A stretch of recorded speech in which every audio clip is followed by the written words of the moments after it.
നാരായണ.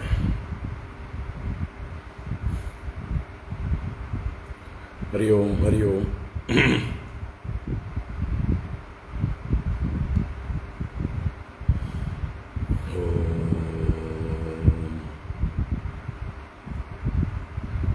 ശുക്ലാംബരധരം വിഷ്ണും ശശിവർണം ചതുർഭുജം പ്രസന്നവദനം ധ്യായേത് സർവവിഘ്നോപശാന്തയേ. ഗുരവേ സർവലോകാനാം വിഷജേ ഭവരോഗിണാം നിധയേ സർവവിദ്യാനാം ദക്ഷിണാമൂർത്തയേ നമഃ. ജന്മാദ്യസ്യ യതോന്മയാദിതരതശ്ചാർത്ഥേഷ്വഭിജ്ഞസ്വരാട് തേനേ ബ്രഹ്മഹൃദായ ആദികവയേ മുഹ്യന്തി യത്സൂരയഃ. തേജോ വാരിമൃതാം യദാ വിനിമയോ യത്ര ത്രിസർഗോ മൃഷാ ധാംനാ സ്വേന സദാ നിരസ്തകുഹകം സത്യം പരം ധീമഹി. ധർമ്മഃ പ്രോജ്ജിതകൈതവോത്ര പരമോ നിർമ്മത്സരാണാം സതാം. വേദ്യം വാസ്തവമത്ര വസ്തു ശിവദം താപത്രയോന്മൂലനം. ശ്രീമദ്ഭാഗവതേ മഹാമുനികൃതേ കിം വാ പരൈരീശ്വരഃ. സദ്യോ ഹൃദ്യവരുധ്യതേത്ര കൃതിഭിഃ ശുശ്രൂഷുഭിസ്തക്ഷണാത്. നിഗമകൽപതരോർഗളിതം ഫലം സുഖമുഖാദമൃതദ്രവസംയുതം പിബത ഭാഗവതം രസമാലയം മുഹുരഹോ രസികാ ഭുവി ഭാവുകാഃ. നാരായണം നമസ്കൃത്യ നരം ചൈവ നരോത്തമം ദേവീം സരസ്വതീം വ്യാസം തതോ ജയമുദീരയേത്. യം പ്രവ്രജന്തമനുപേതമപേതകൃത്യം ദ്വൈപായനോ വിരഹകാതര ആജുഹാവ. പുത്രേതി തന്മയതയാ തരവോഭിനേദുഃ തം സർവഭൂതഹൃദയം മുനിമാനതോസ്മി. യസ്വാനുഭാവമഖിലശ്രുതിസാരമേകം അധ്യാത്മദീപമതിതിദീർഷതാം തമോന്തം. സംസാരിണാം കരുണയാഃ പുരാണഗുഹ്യം തം വ്യാസസൂനുമുപയാമി ഗുരും മുനീനാം. മൂകം കരോതി വാചാലം പങ്കും ലംഘയത്തെ ഗിരിം യത്കൃപാതമഹം വന്ദേ പരമാനന്ദമാധവം. യം ബ്രഹ്മാ വരുണേന്ദ്രരുദ്രമരുതഃ സ്തുന്വന്തി ദിവ്യൈസ്തവൈഃ വേദൈഃ സാംഗപദക്രമോപനിഷദൈഃ ഗായന്തി യം സാമഗാഃ. ധ്യാനാവസ്ഥിതതദ്ഗതേന മനസാ പശ്യന്തി യം യോഗിനോ യസ്യാന്തം ന വിദുഃ സുരാസുരഗണാഃ.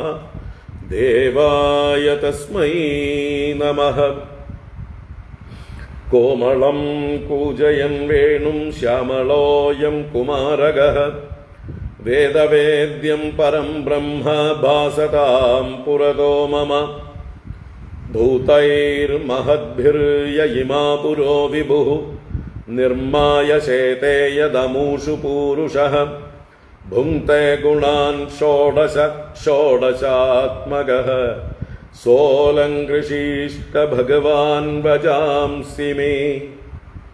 സച്ചിദാനന്ദരൂപായ വിശ്വോത്പത്യാദിഹേതവേ താപത്രയ വിനാശായ ശ്രീകൃഷ്ണായ വയം നുമഃ. കൃഷ്ണായ വാസുദേവായ ഹരയേ പരമാത്മനെ പ്രണതക്ലേശനാശായ ഗോവിന്ദായ നമോ നമഃ. കൃഷ്ണായ വാസുദേവായ ദേവകീനന്ദനായ ച നന്ദഗോപകുമാരായ ഗോവിന്ദായ നമോ നമഃ. നമഃ പങ്കജനാഭായ നമഃ പങ്കജമാലിനേ നമഃ പങ്കജനേത്രായ നമസ്തേ പങ്കജാംഗ്രയേ. പീതാംബരം കരവിരാജിതശംഖചക്രകൗമോദഗീ സരസിജം കരുണാസമുദ്രം രാധാസഹായമതിസുന്ദരമന്ദഹാസം വാതാലയേശമനിശം ഹൃദി ഭാവയാമി വാതാലയേശമനിശം ഹൃദി ഭാവയാമി.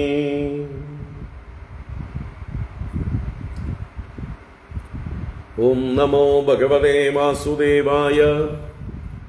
ഓം നമോ നാരായണായ. ഓം ശ്രീ ഗുരുവായൂരപ്പാ ശരണം. ഓം നമഃ പരമഋഷിഭ്യോ നമഃ പരമഋഷിഭ്യഃ.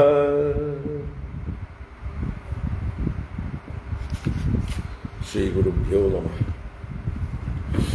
ഹരി ഓം. എല്ലാവർക്കും നമസ്കാരം. എല്ലാവർക്കും ശുഭസായാഹ്നം. ഭാഗവതജ്ഞാന ഗംഗയിലേക്ക് സുസ്വാഗതം, സുസ്വാഗതം. നാരായണ.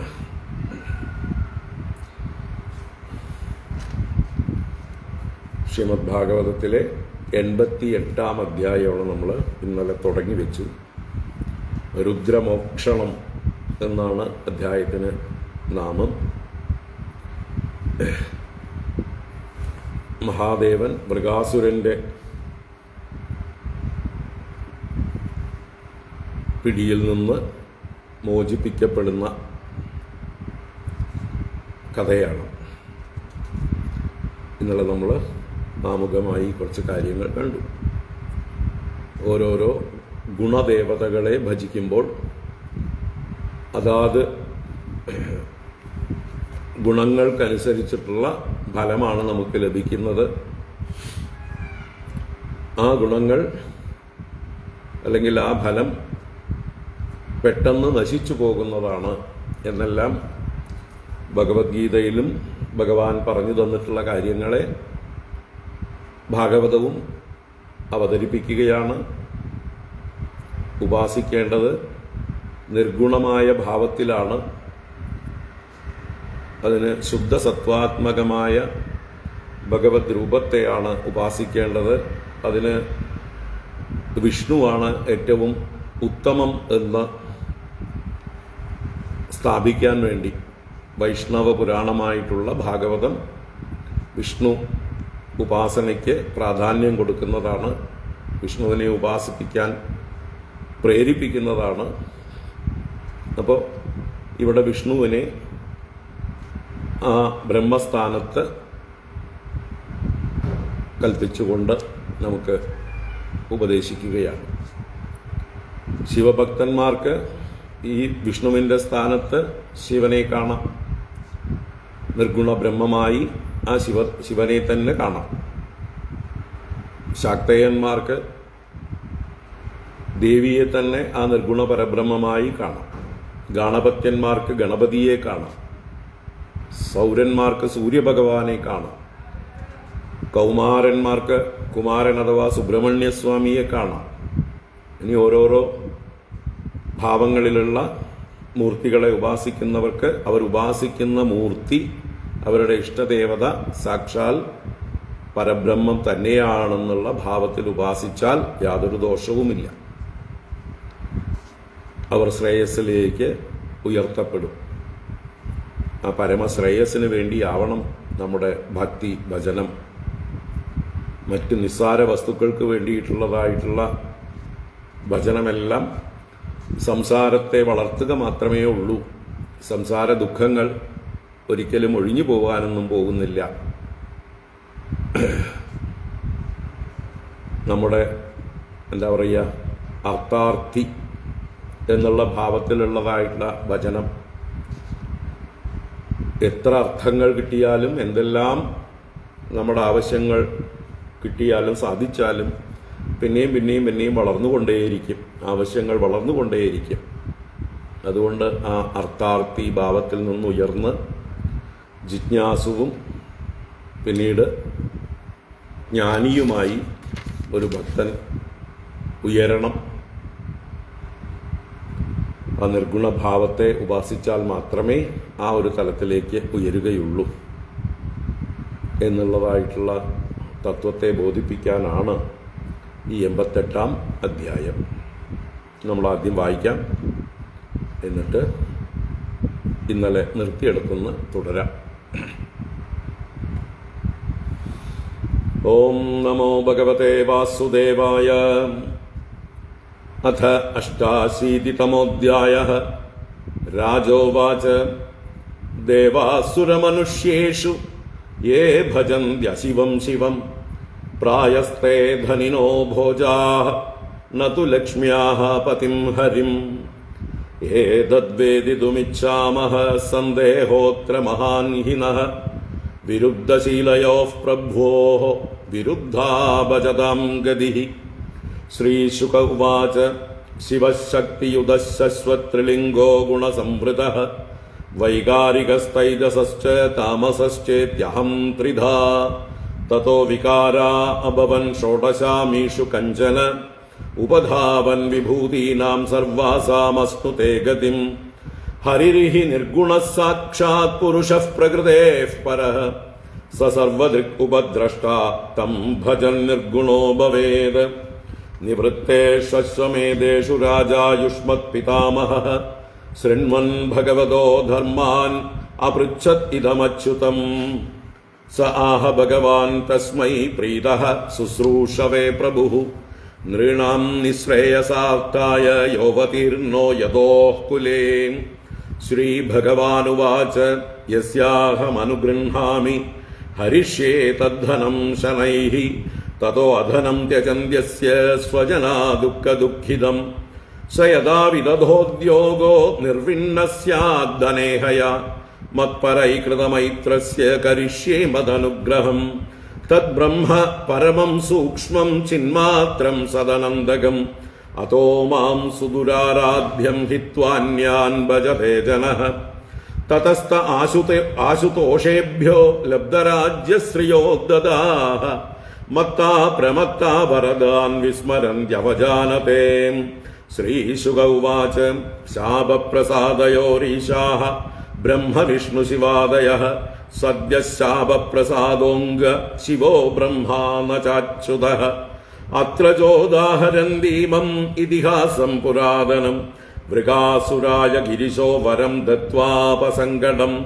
വൃകോ നാമാസുരഃ പുത്രഃ ശകുനേഃ പതി നാരദം ദൃഷ്ട്വാശുതോഷം പപ്രച്ഛ ദേവേഷു ത്രിഷു ദുർമതിഃ.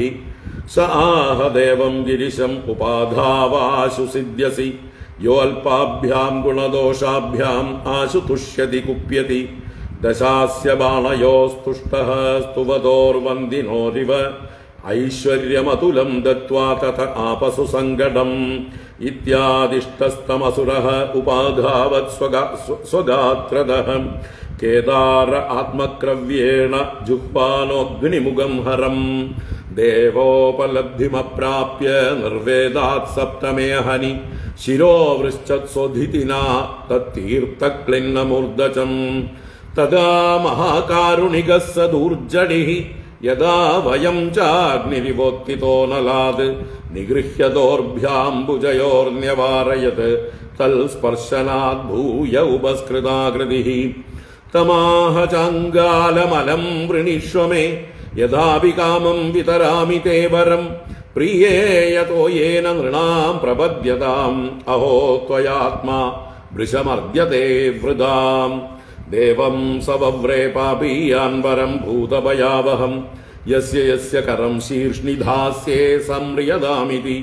തച്ഛ്രുത്വാ ഭഗവാൻ രുദ്രോ ധുർമനാ ഇവ ഭാരത ഓമിതി പ്രഹസൻ തസ്മൈ ദദേ അഹേരമൃതം യഥാം. ഇത്യുക്തസ്സോസുരോ നൂനം ഗൗരീഹരണലാലസഃ സതദ്വരപരീക്ഷാർത്ഥം ശംഭോർമൂർധ്നി കിലാസുരഃ. സ്വഹസ്തം ധാതുമാരേഭേ സോബിഭ്യത് സ്വകൃതാത് ശിവഃ തേനോപസൃഷ്ടഃ സംത്രസ്തഃ പരാധാവത്സവേ വധുഃ.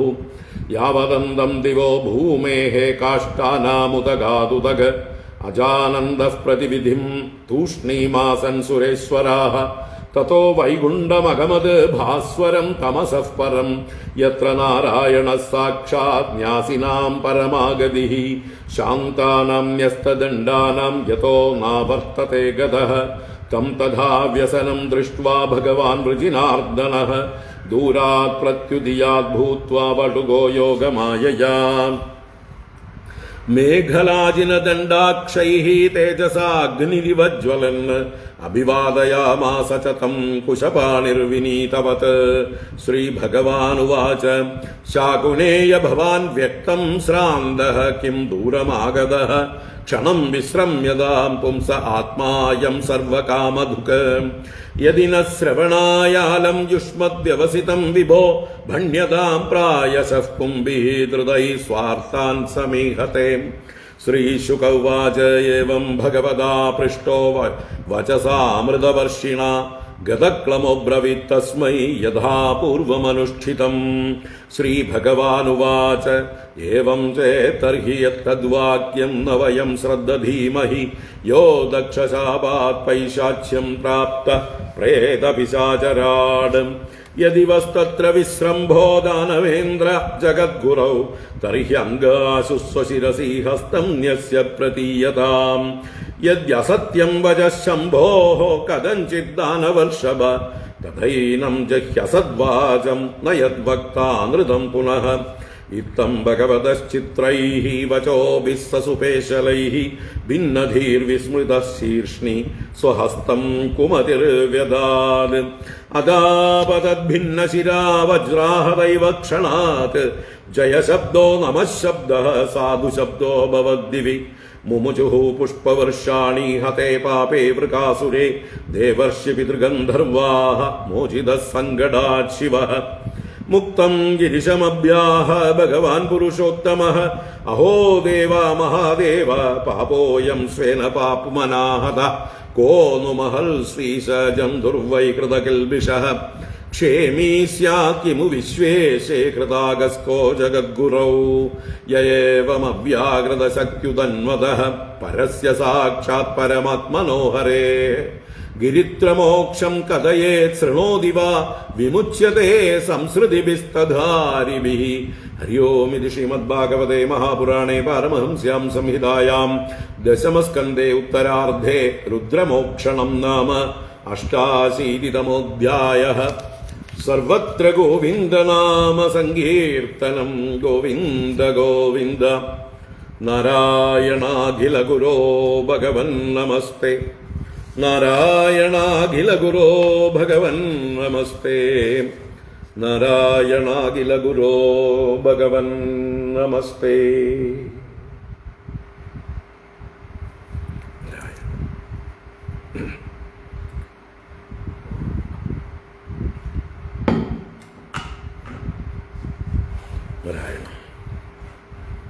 എല്ലാവർക്കും ഒരിക്കൽ കൂടെ നമസ്കാരം. വൈകി വന്നവർക്കെല്ലാം സുസ്വാഗതം ഭാഗവത ജ്ഞാനഗംഗയിലേക്ക്.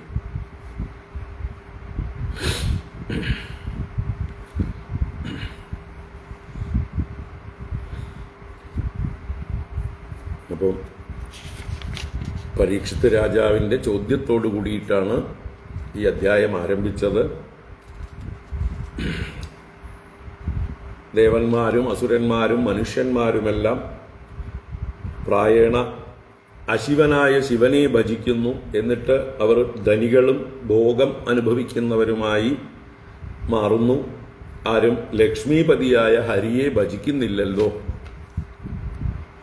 ഈ വിഷയത്തിൽ മഹത്തായ സന്ദേഹമുണ്ട്.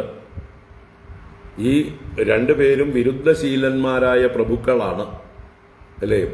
മഹാദേവൻ അമംഗളം, ശ്മശാനവാസി,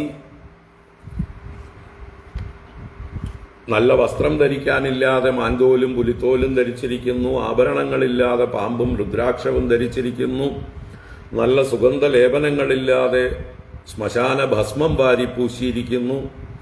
കൂട്ടുകാരായിട്ട് സേവകന്മാരായിട്ടൊക്കെ ആണെങ്കിൽ ഭൂതപ്രേത പിശാചുക്കൾ, ജടാധാരി, ഭിക്ഷാപാത്രമായിട്ട് കപാലം തലയോടാണ് ഭിക്ഷാപാത്രമായിട്ടുള്ളത്. ഇങ്ങനെ ഒന്നുമില്ലാത്ത അമംഗളമൂർത്തിയായ മഹാദേവനെയാണല്ലോ എന്നിട്ടും ആളുകൾ ഭജിക്കുന്നത്. അദ്ദേഹത്തിൽ നിന്ന് ധാരാളം സമ്പത്തും സൗഖ്യവുമെല്ലാം നേടുന്നു. സാക്ഷാൽ ലക്ഷ്മീപതിയായ ഭഗവാനെ ആരും ഭജിക്കുന്നില്ല. അപ്പോൾ എന്താ ഇത്, ഈ വൈരുദ്ധ്യം എന്താണ് എന്ന് ചോദിച്ചതിനാണ് ശ്രീ ശുകബ്രഹ്മർഷി മറുപടി ആരംഭിച്ചത് ശിവൻ ശക്തിയോടുകൂടി ത്രിഗുണ ഭാവങ്ങളോടുകൂടി ഇരിക്കുന്നു. ആ ശിവനിൽ നിന്ന് തന്നെയാണ് പ്രകൃതി തത്വങ്ങളെല്ലാം ഉണ്ടായിരിക്കുന്നത്. പഞ്ച ജ്ഞാനേന്ദ്രിയങ്ങൾ, പഞ്ചകർമ്മേന്ദ്രിയങ്ങൾ, അതുപോലെ തന്നെ പഞ്ചഭൂതങ്ങൾ, അന്ധക്കരണം മുതലായതെല്ലാം 16 തത്വങ്ങൾ. ആ ഭഗവാനെ ഗുണഭാവത്തിൽ ഭജിക്കുമ്പോൾ ആ ഭഗവാനിൽ നിന്ന് ഈ പ്രകൃതിയുടെ അനുഗ്രഹം ഉണ്ടാകുന്നു. ആ പ്രകൃതിയാകട്ടെ നശിച്ചു പോകുന്നതാണ്, പെട്ടെന്ന് വികാരം പ്രാപിക്കുന്നതാണ് പ്രകൃതി. അപ്പോൾ അങ്ങനെയുള്ള അനുഗ്രഹങ്ങൾ അധികം നിൽക്കുകയില്ല. എന്നാൽ അതേ ശിവനെ തന്നെ നിർഗുണഭാവത്തിൽ ഭജിച്ചാലോ ആ ഭഗവാനിൽ നിന്ന് എല്ലാ ശ്രേയസ്സും ഉണ്ടാകും. പക്ഷെ അതറിയുന്നില്ല ആളുകൾക്ക്. മഹാദേവനെ ഭൗതിക സുഖങ്ങൾക്ക് വേണ്ടിയിട്ടാണ്, നിസ്സാര കാര്യങ്ങൾക്ക് വേണ്ടിയിട്ടാണ് ക്ഷിപ്രപ്രസാദിയായ ഭഗവാനെ പലരും ഭജിക്കുന്നത്. എന്നാൽ ആ ഹരി സാക്ഷാൽ പ്രകൃതിക്കും പരനായി നിർഗുണനായിരിക്കുന്ന, എല്ലാറ്റിനും സാക്ഷിയായി, എല്ലാറ്റിനും സമീപസ്ഥനായിരുന്നു കൊണ്ട് എല്ലാം കാണുന്നവനായിട്ടുള്ള ആ ഹരിയെ ഭജിക്കുകയാണെങ്കിലോ തീർച്ചയായിട്ടും ഭജിക്കുന്നവരും നിർഗുണരായി ഭവിക്കും. അവർ ഗുണപ്രകൃതിയിൽ നിന്ന് മുക്തരായിത്തീരും. ത്രിഗുണാത്മകമായിട്ടുള്ള ഈ പ്രകൃതിയോടുള്ളതായിട്ടുള്ള ബന്ധം വിട്ട് അവർ ഈശ്വരനുമായി, ചൈതന്യവുമായി ഐക്യം പ്രാപിക്കും. അപ്പോൾ ഭൂരിപക്ഷം ആളുകൾക്കും ഈ ഒരു പരമമായ നിശ്രേയസമല്ല വേണ്ടത്. എല്ലാവർക്കും വേണ്ടത് ഭൗതികമായിട്ടുള്ള പ്രിയ വസ്തുക്കളാണ്, പ്രേയസ്സാണ്. ഇതെല്ലാം ഉപനിഷത്ത് ആശയമാണ്. നമ്മുടെ കഠോപനിഷത്തിൽ യമധർമ്മരാജാവിനെ കാണാൻ ചെന്ന നചികേതസിനോട് യമധർമ്മരാജാവ് പറയുന്ന ഉപദേശങ്ങളിൽ ഈ വിഷയമെല്ലാം ഉണ്ട്.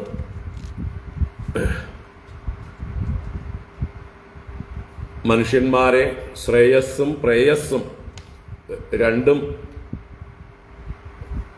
സമീപിക്കുന്നു. എന്നാൽ മന്ദബുദ്ധികളായ മനുഷ്യർ പ്രേയസ്സിനെ തിരഞ്ഞെടുത്ത് പ്രേയോമാർഗത്തിൽ പോകുന്നു. എളുപ്പത്തിൽ സുഖം കിട്ടുന്നതാണ് മനുഷ്യന്മാർക്ക് വേണ്ടത്. ശ്രേയസ്സിനെ സ്വീകരിക്കുന്നവരോ അവർ വളരെ ചുരുക്കം ആളുകൾ മാത്രമാണ്. അവർ പരമമായ ശ്രേയസ്സിനെ പ്രാപിക്കുന്നു. ഇങ്ങനെ ശ്രേയോമാർഗം, പ്രേയോമാർഗം, 2 മാർഗങ്ങളുണ്ട് ഈ ലോകത്ത്. ആ പ്രേയോമാർഗമാണ് ഭൂരിപക്ഷം ആളുകൾക്കും വേണ്ടത്. അതുതന്നെയാണ് പ്രവൃത്തി നിവൃത്തി എന്നും പറയുന്നത്. പ്രവൃത്തിമാർഗം പ്രേയോമാർഗമാണ്, നിവൃത്തിമാർഗം ശ്രേയോമാർഗമാണ്. എന്നുവെച്ചാൽ അന്ധക്കരണ ശുദ്ധിയില്ലാത്ത, വിഷയവാസനകൾ ധാരാളമുള്ള ബഹിർമുഖന്മാരായിട്ടുള്ള ആളുകൾക്ക് വിഷയങ്ങൾ അനുഭവിക്കണം എന്നുള്ളതായിട്ടുള്ള ആസക്തി ഉള്ളിടത്തോളം കാലം അവരോട് പ്രവൃത്തി മാർഗം സ്വീകരിക്കാൻ പറഞ്ഞു. വിവാഹം കഴിച്ച് ഗൃഹസ്ഥന്മാരായി അവർ ചെയ്യുന്ന കർമ്മങ്ങളെ യജ്ഞകർമ്മങ്ങളാക്കി പരിശീലിക്കാൻ പറയുന്നു. പക്ഷേ ആദ്യകാലത്തൊന്നും അവർക്കത് സാധിക്കില്ല. അവർ കാമ്യകർമ്മങ്ങൾ തന്നെ അനുഷ്ഠിക്കുന്നു. അല്ലേ? ആ വിഷയങ്ങൾ അനുഭവിക്കാനുള്ള കാമ്യകർമ്മങ്ങളാണ് അവർ ആദ്യം ചെയ്യുന്നത്. കുറേ കഴിയുമ്പോഴാണ് അവർക്ക് ഈ കാമ്യകർമ്മങ്ങൾ ഒരു അവസാനവും ഇല്ലാത്തതാണ്, ഇതിൻ്റെ അന്തം കാണാൻ കഴിയാത്തതാണ്, ഈ കർമ്മങ്ങളെ കൊണ്ട് ശാശ്വതമായ സുഖമോ ശാന്തിയോ ലഭിക്കാൻ പോകുന്നില്ല എന്ന് തിരിച്ചറിഞ്ഞ് അതേ കാമ്യകർമ്മങ്ങളെ തന്നെ അവർ നിഷ്കാമകർമ്മങ്ങളാക്കി, യജ്ഞകർമ്മങ്ങളാക്കി മാറ്റുന്നു. അതിലൂടെ അന്ധക്കരണ ശുദ്ധി ഉണ്ടാകുന്നു. ആ അന്ധക്കരണ ശുദ്ധി വരുമ്പോഴാണ് അവർക്ക് ജിജ്ഞാസ വളർന്നു വരിക. അങ്ങനെ ജിജ്ഞാസ വളർന്നു കഴിയുമ്പോൾ അവർ സത്യം അന്വേഷിക്കാൻ തുടങ്ങും. അതിന് യോഗ്യനായിട്ടുള്ള ഗുരു ആരാണെന്ന് തിരയും. അങ്ങനെയുള്ള അവരുടെ അർഹതയ്ക്കനുസരിച്ചിട്ടുള്ള യോഗ്യനായ ഗുരുവിനെ കണ്ടെത്തും. ആ ഗുരുവിനെ വേണ്ട പോലെ സമീപിച്ചുകൊണ്ട് ഗുരുവിൽ നിന്ന് തത്വം അന്വേഷിക്കും. ആ ഗുരുവിൻ്റെ ഉപദേശം കൊണ്ട് ശ്രവണ മനന നിധിധ്യാസനങ്ങളിലൂടെ അവർ ആ പരമമായ ശ്രേയസ്സിനെ പ്രാപിക്കുന്നു. ഇതാണ് പ്രവൃത്തി മാർഗത്തിൻ്റെ ഒരു ഗതി. നിവൃത്തി മാർഗം എന്നുള്ളത് ചെറുപ്രായത്തിൽ തന്നെ വിരക്തി വന്നവരായിട്ടുള്ള ആളുകൾ, സനകാദികളെ പോലെ, ശ്രീ സുഖബ്രഹ്മർഷിയെ പോലെ, ശങ്കരാചാര്യ ഭഗവാനെ പോലെ യാതൊരു വിഷയസുഖങ്ങളിലും ആസക്തിയില്ലാതെ തത്വം അന്വേഷിക്കുന്ന സത്യാന്വേഷികളായി, ജിജ്ഞാസുക്കളായി മാറുന്നു. ഗുരുവിനെ അന്വേഷിച്ച് വേഗത്തിൽ കണ്ടുപിടിക്കുന്നു. ആ ഗുരുവിൻ്റെ അനുഗ്രഹത്തോടുകൂടി പരമസത്യത്തെ അറിയുന്നു. ആ പരമശ്രേയസ്സിനെ പ്രാപിക്കുന്നു. ഇങ്ങനെ രണ്ട് മാർഗങ്ങളാണ് പ്രവൃത്തി, നിവൃത്തി. അതുതന്നെയാണ് ശ്രേയസ്സും പ്രേയസ്സും. പ്രേയസ് ആണ് പ്രവൃത്തി മാർഗം, ശ്രേയോ മാർഗമാണ് നിവൃത്തി മാർഗം. ഇപ്പോൾ ഭാഗവതം നമ്മളെ നിവൃത്തിയിലേക്ക് നയിക്കുന്ന പാരമഹംസ്യ സംഹിതയാണ്. കാരണം അത് ഉപദേശിക്കുന്നത് തന്നെ പരമഹംസ പരിവ്രാജകനായ ശ്രീ സുഖബ്രഹ്മർഷിയാണ്. അത് ശ്രവിക്കുന്നത് തന്നെ പ്രവൃത്തിയിലൂടെ നേടേണ്ടതെല്ലാം നേടിയിട്ടും സ്വസ്ഥത ലഭിക്കാതിരുന്ന പരീക്ഷിത്ത് രാജാവാണ്. അപ്പം എല്ലാം ഉപേക്ഷിച്ച് എന്ത് കിട്ടിയാൽ പരമമായ സ്വസ്ഥതയുണ്ടാവും, ആനന്ദമുണ്ടാകും, നിർഭയത്വമുണ്ടാകും എന്നുള്ള അന്വേഷണം തുടങ്ങിയ ആ പരീക്ഷിത്ത് രാജാവാണ് ഇവിടുത്തെ ശ്രോതാവ്. അപ്പം ഇപ്പോൾ നിവൃത്തി മാർഗ പ്രധാനമായിട്ടുള്ള ഒരു ഉപദേശമാണ് ശ്രീമദ് ഭാഗവതത്തിലെ ഭൂരിഭാഗം ഉപദേശങ്ങളും. അപ്പോൾ ഇവിടെയും ആ ഒരു തലത്തിലേക്കാണ് നമ്മളെ കൊണ്ടുപോകുന്നത്. അപ്പോൾ ഹരിയെ ഭജിച്ചാൽ എളുപ്പത്തിൽ നിർഗുണനായി ഭവിക്കാം, പരമശ്രേയസ്സിലേക്ക് എത്തും എന്നുള്ള കാര്യം പറഞ്ഞു. ഇതിനെ ശ്രീ സുഖബ്രഹ്മർഷി ഒരു ചെറിയൊരു പൂർവ്വസംഭവത്തെ പറഞ്ഞുകൊണ്ട് ആരംഭിച്ചു. ഹേ പരീക്ഷിത്ത് രാജാവേ, അങ്ങയുടെ തന്നെ പിതാമഹനായ യുധിഷ്ഠിരൻ അശ്വമേധയാഗങ്ങൾ 3 ചെയ്തതിനു ശേഷം ഭഗവാനിൽ നിന്ന് ധർമ്മോപദേശങ്ങൾ കേൾക്കുന്ന സന്ദർഭത്തിൽ ഈ കാര്യത്തെ ചോദിച്ചു. ഇപ്പൊ അങ്ങ് എന്നോട് ചോദിച്ച അതേ കാര്യം തന്നെ ചോദിച്ചു. ആ യുധിഷ്ഠിരനോട് ഭഗവാൻ പ്രീതനായിക്കൊണ്ട് ഉപദേശിച്ചത് ഇപ്രകാരമാണ് എന്ന് പറഞ്ഞു. നമ്മൾ ഇന്നലെ അതുവരെയാണ് കണ്ടു നിർത്തിയത്. ഭഗവാന്റെ വാക്കുകളിലേക്ക് പോകാം. ശ്രീ ഭഗവാനുവാച യസ്യാഹമനുഗൃഹാമി ഹരിഷ്യേ തദ്ധനം ശനൈഃ തതോ ധനം ത്യജന്ത്യസ്യ സ്വജലാഃ ദുഃഖദുഃഖിതം സ്വയതാ വിദധോദ്യോഗോ നിർവിണ്ണസ്യാദ്ദനേഹയ മത്പരൈകൃതമൈത്രസ്യ കരിഷ്യേ മദനുഗ്രഹം.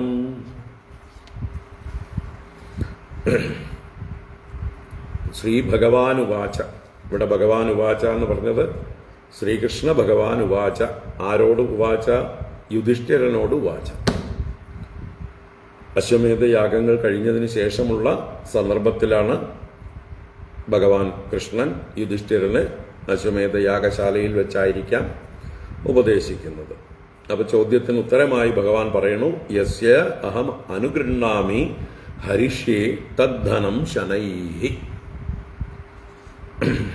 യസ്യ ആർക്ക്, ഏതൊരുവന്, അഹം അനുഗൃഹാമി ഞാൻ അനുഗ്രഹം ചെയ്യുന്നുവോ, ഏതൊരുവന് ഞാൻ അനുഗ്രഹം ചെയ്യുന്നുവോ, ഹരിഷ്യേ തദ്ധനം ശനൈഃ. തദ്ധനം ശനൈഃ ഹരിഷ്യേ. അവൻ്റെ ധനത്തെ ഞാൻ പതുക്കെ പതുക്കെ ഹരിക്കും എന്ന് വെച്ചാലോ നശിപ്പിക്കും. ധനം എന്ന് പറഞ്ഞാൽ അവൻ എന്തിനെയൊക്കെയാണോ മുറുക്ക പിടിച്ചിരിക്കുന്നത്, അവന് ബലം കൊടുക്കുന്നതൊക്കെ അവന് ധനമാണ്. അവനെ ധന്യമാക്കുന്നത്, അവന് എന്താ പറയുക, സന്തോഷം കൊടുക്കുന്നത് എല്ലാം അവന് പ്രിയപ്പെട്ട ധനമാണ്. അത് സമ്പത്ത് മാത്രമല്ല, അവൻ്റെ ഗൃഹമാകാം, അവൻ്റെ എന്താ പറയുക വ്യവസായമാകാം, കൃഷിയാകാം, അല്ലെങ്കിൽ ഭാര്യയാകാം, മക്കളാകാം, ബന്ധുക്കളാകാം, സ്ഥാനമാനങ്ങളാകാം, സൗന്ദര്യമാകാം, യൗവനമാകാം, എല്ലാം ധനമാണ്. അപ്പൊ ഏതിലൊക്കെയാണോ അവന് അഭിമാനമുള്ളത് അതിനെയൊക്കെ പതുക്കെ ഭഗവാൻ തട്ടിക്കളയും. അവൻ ഏതിലൊക്കെ താങ്ങി സുഖിച്ചിരിക്കുന്നുവോ ആ താങ്ങൊക്കെ ഭഗവാൻ അങ്ങോട്ട് എടുത്തു മാറ്റും. അവനെ ഒന്നിനെയും ഡിപ്പെൻഡ് ചെയ്യാത്തവനാക്കി തീർക്കാൻ, ഇൻഡിപെൻഡന്റ് ആക്കാൻ വേണ്ടിയിട്ട് അവൻ ഡിപ്പെൻഡ് ചെയ്തിരിക്കുന്ന വസ്തുക്കളെയൊക്കെ ഭഗവാൻ പതുക്കെ പതുക്കെ അപഹരിക്കുന്ന പറയണം. ഭഗവാൻ ഹരിയാണ്, കള്ളനാണ്. കള്ളന്റെ പണിയാണിത്. ഹരിഷ്യേ തദ്ധനം ശനൈഹി. അപ്പൊ ഇത് ഗുരുവായൂരിലൊക്കെ തിരക്ക് കൂട്ടുന്ന ആളുകളൊക്കെ കേട്ട് കഴിഞ്ഞാൽ അവിടുന്ന് സ്ഥലം വിടും. തിരക്ക് കുറയും. ആരും കേൾക്കാത്തത് ഭാഗ്യം അല്ലേ? ഗുരുവായൂരപ്പന്റെ പണി ഇതാണ് എന്നറിഞ്ഞു കഴിഞ്ഞാൽ അവിടെ തിരക്ക് നല്ലോണം കുറയുന്നു അറിയാം. അറിയാത്തത് കൊണ്ട് വേറെ പല കഥകളും കേട്ട് കേട്ട് കേട്ട് ഭഗവാൻ എല്ലാം കൊടുക്കുന്ന ആളാണ്. ഓരോരുത്തരും എന്തിനു വേണ്ടി ഭഗവാനെ ഭജിക്കുന്നുവോ അത് കൊടുക്കും, യാതൊരു സംശയവുമില്ല. യഥാ മാം പ്രപദ്യന്തേ താൻ തഥൈവ ഭജാമ്യഹം.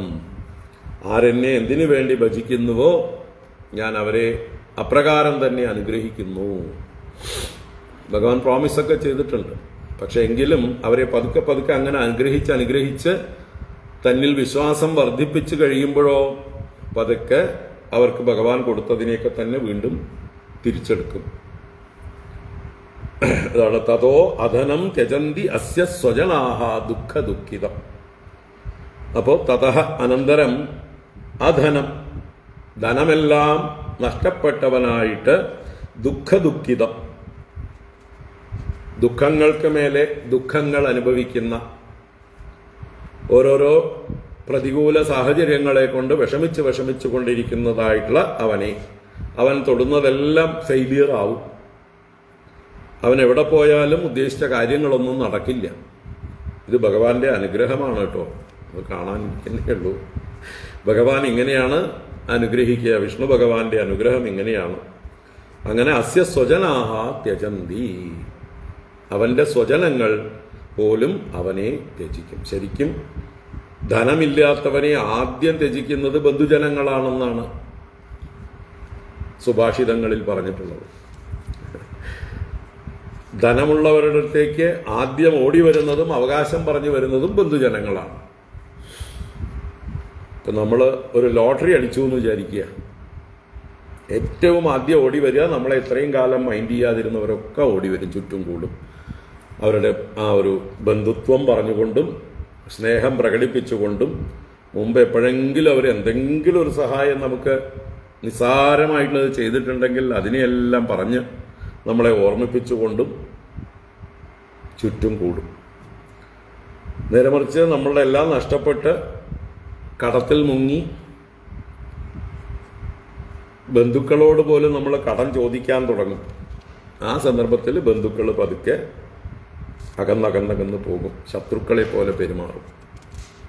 അഥവാ വല്ലതും കടം തന്നിട്ടുണ്ടെങ്കിൽ തന്നെ ശ്വാസം മുട്ടിച്ചുകൊണ്ടേയിരിക്കും. ഞാൻ തന്നത് എവിടെ, തിരിച്ചു തരൂ വേഗം, എനിക്ക് തിരക്കാണ്, എനിക്ക് കടമടയ്ക്കാനുണ്ട്, എനിക്കത് ചെയ്യാനുണ്ട്, ഇത് ചെയ്യാനുണ്ട് എന്ന് പറഞ്ഞ് കടം കൊടുത്തവര് ബന്ധുക്കള് ഈ ഏറ്റവും ശ്വാസം മുട്ടിയിരിക്കുന്ന ആളെ വീണ്ടും വീണ്ടും ശ്വാസം മുട്ടിച്ചുകൊണ്ടിരിക്കും.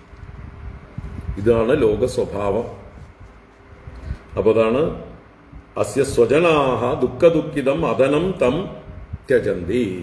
ധനമില്ലാത്തവനെ, ദരിദ്രനായി തീർന്നവനെ സ്വജനങ്ങൾ ഉപേക്ഷിക്കുന്നു. അവൻ ആരിലാണോ വിശ്വാസമർപ്പിച്ചത്, ഇവരെല്ലാം എപ്പോഴും എൻ്റെ കൂടെ ഉണ്ടാവും, ഇവർക്ക് വേണ്ടിയിട്ടാണ് ഞാൻ ഈ സമ്പാദിക്കുന്നതെല്ലാം എന്ന് നല്ല കാലത്ത് സമ്പാദിക്കുന്ന കാലത്തൊക്കെ ചിന്തിച്ചു കൊണ്ടിരുന്നു.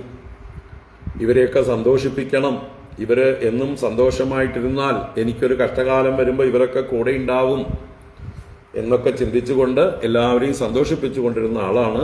പക്ഷേ നഷ്ടപ്പെടുന്നതായിട്ടുള്ള സമയത്ത് ഒന്നുമില്ലാതാവുമ്പോൾ ഈ ആളുകൾ ആദ്യം നമ്മളെ ഉപേക്ഷിച്ചു പോകും. ഇത് ലോക സ്വഭാവമാണ്. അപ്പൊ ഭഗവാൻ ആരെ അനുഗ്രഹിക്കാൻ ഇച്ഛിക്കുന്നുവോ അവരുടെ ധനത്തെ ആദ്യം പതുക്കെ അപഹരിക്കും.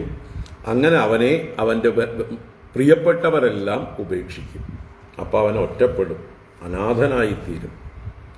അങ്ങനെ അനാഥനാവുമ്പോഴോ അവൻ എന്നെ തന്നെ പരിപൂർണമായിട്ട് ശരണം പ്രാപിക്കും. അതിൻ്റെ ആശയം തുടരുകയാണ്. സയദാ വിദധോദ്യോഗോ നിർവിണ്ണഃ സ്യാദ് ധനേഹയാം മത്പരൈഃ കൃതമൈത്രസ്യ കരിഷ്യേ മദനുഗ്രഹം. സഹ യദാ വിദധോദ്യോഗഃ, സഹ അങ്ങനെ എല്ലാം നഷ്ടപ്പെട്ട് ബന്ധുക്കളും ഉപേക്ഷിച്ച അവൻ, ആ പാപ്പരായവൻ, യഥാ എപ്പോഴാണോ വിദത ഉദ്യോഗ, വിദതോദ്യോഗൻ എന്ന് പറഞ്ഞാൽ അവന്റെ ഉദ്യോഗങ്ങൾ അഥവാ ഉദ്യമങ്ങൾ, അവന്റെ ശ്രമങ്ങൾ അഥവാ പ്രയത്നങ്ങളെല്ലാം വിതതമാകുന്നു. വിതതം ന തഥാഭവതി, ഉദ്ദേശിച്ച പോലെ ഭവിക്കുന്നില്ല, വിപരീതമായി ഭവിക്കുന്നു. അപ്പൊ എന്തുദ്യമിച്ചാലും എന്ത് പരിശ്രമിച്ചാലും ഇത് ചെയ്താൽ എനിക്ക് ധനം ഉണ്ടാവും, ഞാൻ കടമൊക്കെ വീട്ടി വീണ്ടും ശക്തനായി മാറും, എല്ലാവരും എൻ്റെ പുറകെ വരും, എന്നിട്ട് അവരെ വീണ്ടും ഞാൻ സന്തോഷിപ്പിക്കും എന്നൊക്കെ വിചാരിച്ചുകൊണ്ട് ഓരോരോ ഉദ്യമങ്ങളിലേക്ക് പുറപ്പെടുന്ന ഉദ്യമങ്ങളൊക്കെ വീണ്ടും വീണ്ടും പരാജയപ്പെടും. ഒന്നും ഉദ്ദേശിച്ച ഫലം നൽകില്ല. അങ്ങനെ കുറെ പരാജയപ്പെട്ട് കഴിയുമ്പോഴോ നിർവിണ്ണഃ സ്യാദ് ധനേഹയാം, ആ ധനത്തിനായിട്ടുള്ള പ്രവൃത്തി അവന് മടുപ്പുണ്ടാക്കും. ഇത് എന്താ പറയുക, വെള്ളത്തിൽ വരയ്ക്കുന്നത് പോലെയാണ്, മണലിൽ വെള്ളമൊഴിക്കുന്നത് പോലെയാണ്, തൻ്റെ പ്രയത്നങ്ങളൊക്കെ വെറുതെ ആയി പോകുന്നു എന്ന് കരുതി നിർവിണ്ണനായിത്തീരുന്നു. നിർവിണ്ണൻ നിർവേദം പ്രാപിച്ചവൻ, വിരക്തിയെ പ്രാപിച്ചവനായിത്തീരുന്നു. അതിൽ നിന്ന് നിരാശയും മടുപ്പും ഉണ്ടാകുന്നു. അങ്ങനെ ആ സമയത്താണ് കൃതമൈത്രസ്യ മദനുഗ്രഹം കരിഷ്യേ മത്പരൈഹി കൃതമൈത്രസ്യ. മത്പരന്മാരെന്നാൽ ഭഗവാനിൽ പരന്മാരായിട്ടുള്ളവർ, സജ്ജനങ്ങൾ, ഭഗവാന്റെ ഉത്തമ ഭക്തന്മാരായിട്ടുള്ള ആളുകൾ. അങ്ങനെയുള്ള ഭഗവാന്റെ ഭക്തന്മാരുമായിട്ട് ഇവന് യാദൃച്ഛികമായി മൈത്രി സംഭവിക്കും. എന്ന് വെച്ചാൽ എല്ലാവരും ഉപേക്ഷിച്ച് കഴിയുമ്പോൾ അവസാനം ഗതി ഇതുപോലെയുള്ള സജ്ജനങ്ങളെ ഉണ്ടാവുള്ളൂ. യഥാർത്ഥ സജ്ജനങ്ങൾ അവരാരെയും ഉപേക്ഷിക്കുകയൊന്നുമില്ല. ആശ്രയിച്ച് വന്നു കഴിഞ്ഞാൽ എല്ലാ തരത്തിലുള്ള ആശ്വാസവും കൊടുക്കും. ഒന്നും ധനമൊന്നും കൊടുത്തില്ലെങ്കിലും നല്ല വാക്കുകൾ പറഞ്ഞ് ഒന്ന് ചേർത്ത് പിടിക്കും. സാരമില്ല, പേടിക്കണ്ട, എല്ലാം ഭഗവാന്റെ പരീക്ഷണമാണ്, എല്ലാം ശരിയാവും, നിരാശപ്പെടണ്ട, ഭഗവാനെ മുറുക്ക പിടിച്ചോളൂ എന്നൊക്കെ പറഞ്ഞ് നല്ല വാക്കുകൾ പറഞ്ഞ് അവനെ ചേർത്ത് പിടിക്കും. ഞങ്ങളുണ്ട് കൂടെ എന്ന് പറഞ്ഞ് ആശ്വസിപ്പിക്കും. അങ്ങനെയുള്ളവരാണ് യഥാർത്ഥ ഭഗവാന്റെ ഭക്തന്മാർ. അവർ കരുണാമൂർത്തികളാണ്, കാരുണികന്മാരാണ്, എല്ലാവരോടും മൈത്രി പുലർത്തുന്നവരാണ്. അദ്വേഷ്ട സർവഭൂതാനാം മൈത്ര കരുണയേവച നിർമ്മമോ നിരഹങ്കാരഃ എന്നൊക്കെയുള്ളതായിട്ടുള്ള ഗുണങ്ങളോട് ചേർന്നവരാണ് ഭഗവാന്റെ ഭക്തന്മാര്. അപ്പോൾ അവരെ ആശ്വസിപ്പിക്കുകയും പിന്നെ അവരോട് സംഘം അവന് കൂടി വരും. കാരണം എല്ലായിടത്തും റിജക്റ്റ് ചെയ്യുന്ന അവസ്ഥയിൽ നിന്ന് തനിക്കൊരു അക്സെപ്റ്റൻസ് കിട്ടുന്നത് സജ്ജനങ്ങളുടെ അടുത്തേക്ക് പോകുമ്പോഴാണ്, സത്സംഗത്തിൽ എത്തിച്ചേരുമ്പോഴാണ്. അവർ പുഞ്ചിരിയോടുകൂടി കാരുണ്യത്തോടുകൂടി അവനെ നോക്കുന്നു, സ്വീകരിക്കുന്നു, അഭയം കൊടുക്കുന്നു. അപ്പോൾ തീർച്ചയായിട്ടും അവരുമായിട്ട് കൂടുതൽ അടുക്കും. അങ്ങനെയുള്ളവരെ മദനുഗ്രഹം കരിഷ്യേ, എൻ്റെ അനുഗ്രഹത്തെ ഞാൻ ചെയ്യും ഭഗവാൻ പറയുക. അപ്പൊ ഇങ്ങനെ സജ്ജനങ്ങളോട് സംഘമുണ്ടായി കഴിയുമ്പോൾ അവന് നല്ല ബുദ്ധി തെളിയും, അല്ലേ? നല്ല ബുദ്ധി തെളിയുമ്പോൾ അവർക്ക് ഈ മഹാത്മാക്കളുടെ ഉപദേശങ്ങളൊക്കെ ഉള്ളിൽ പിടിക്കാൻ തുടങ്ങും. അർത്ഥമനർത്ഥം ഭാവയ നിത്യം നാസ്തി തദസുഖലേശ സത്യം പുത്രാദപി ധനഭാജം ഭീതിഃ സർവത്രൈഷാ വിഹിതാരീതിഃ. അല്ലേ? അർത്ഥത്തിന്റെ നിരർത്ഥകത അത് അധികമായാൽ ആപത്തുണ്ടാക്കുന്നതാണ്. സ്വന്തം പുത്രന്മാർ പോലും പിതാക്കന്മാരെ വധിച്ച് നശിപ്പിച്ച് ചതിച്ച് ധനം അപഹരിച്ചു കൊണ്ടുപോകുന്നു. ഇത് ലോകത്തിൽ എല്ലാ കാലത്തും ഉള്ളതാണ്. സർവത്ര ഏഷാ രീതി വിഹിത.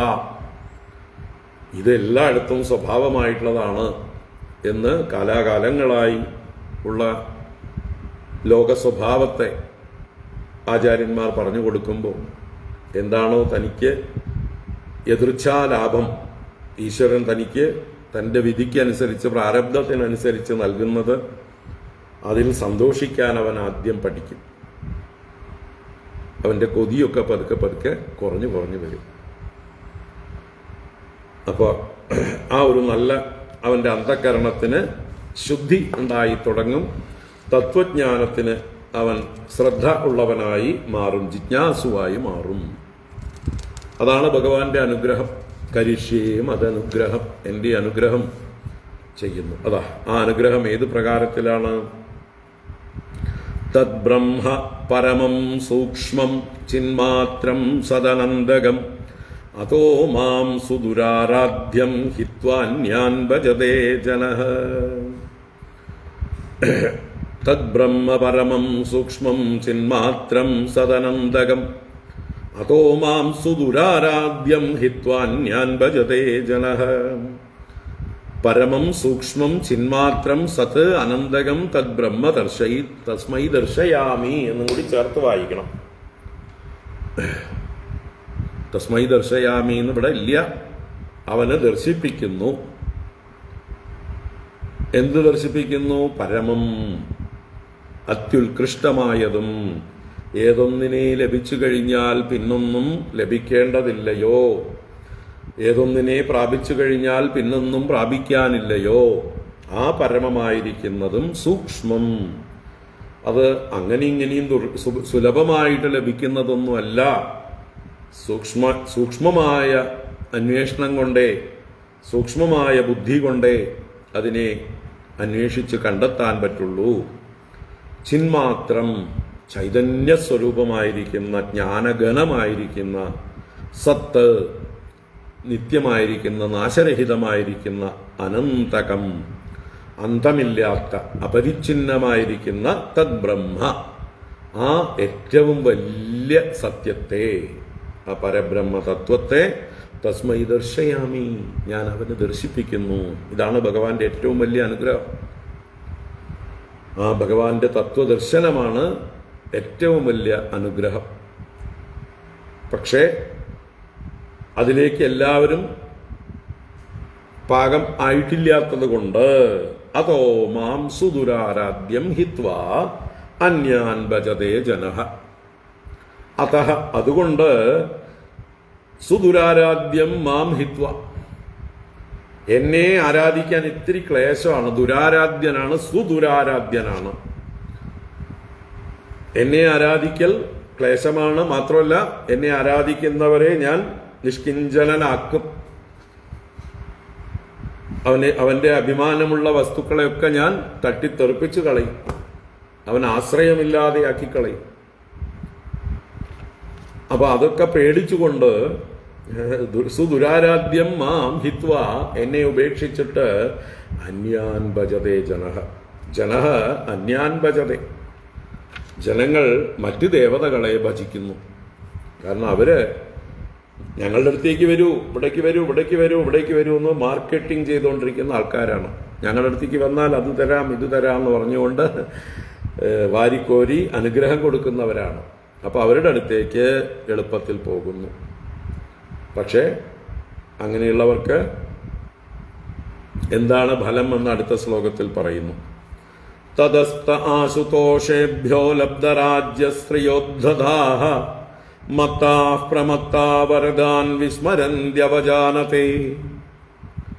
തതസ്ത ആശുതോഷേഭ്യോ ലബ്ധരാജ്യശ്രിയോദ്ധതാഃ മത്താഃ പ്രമത്താ വരദാൻ വിസ്മരന്ത്യവജാനതേ.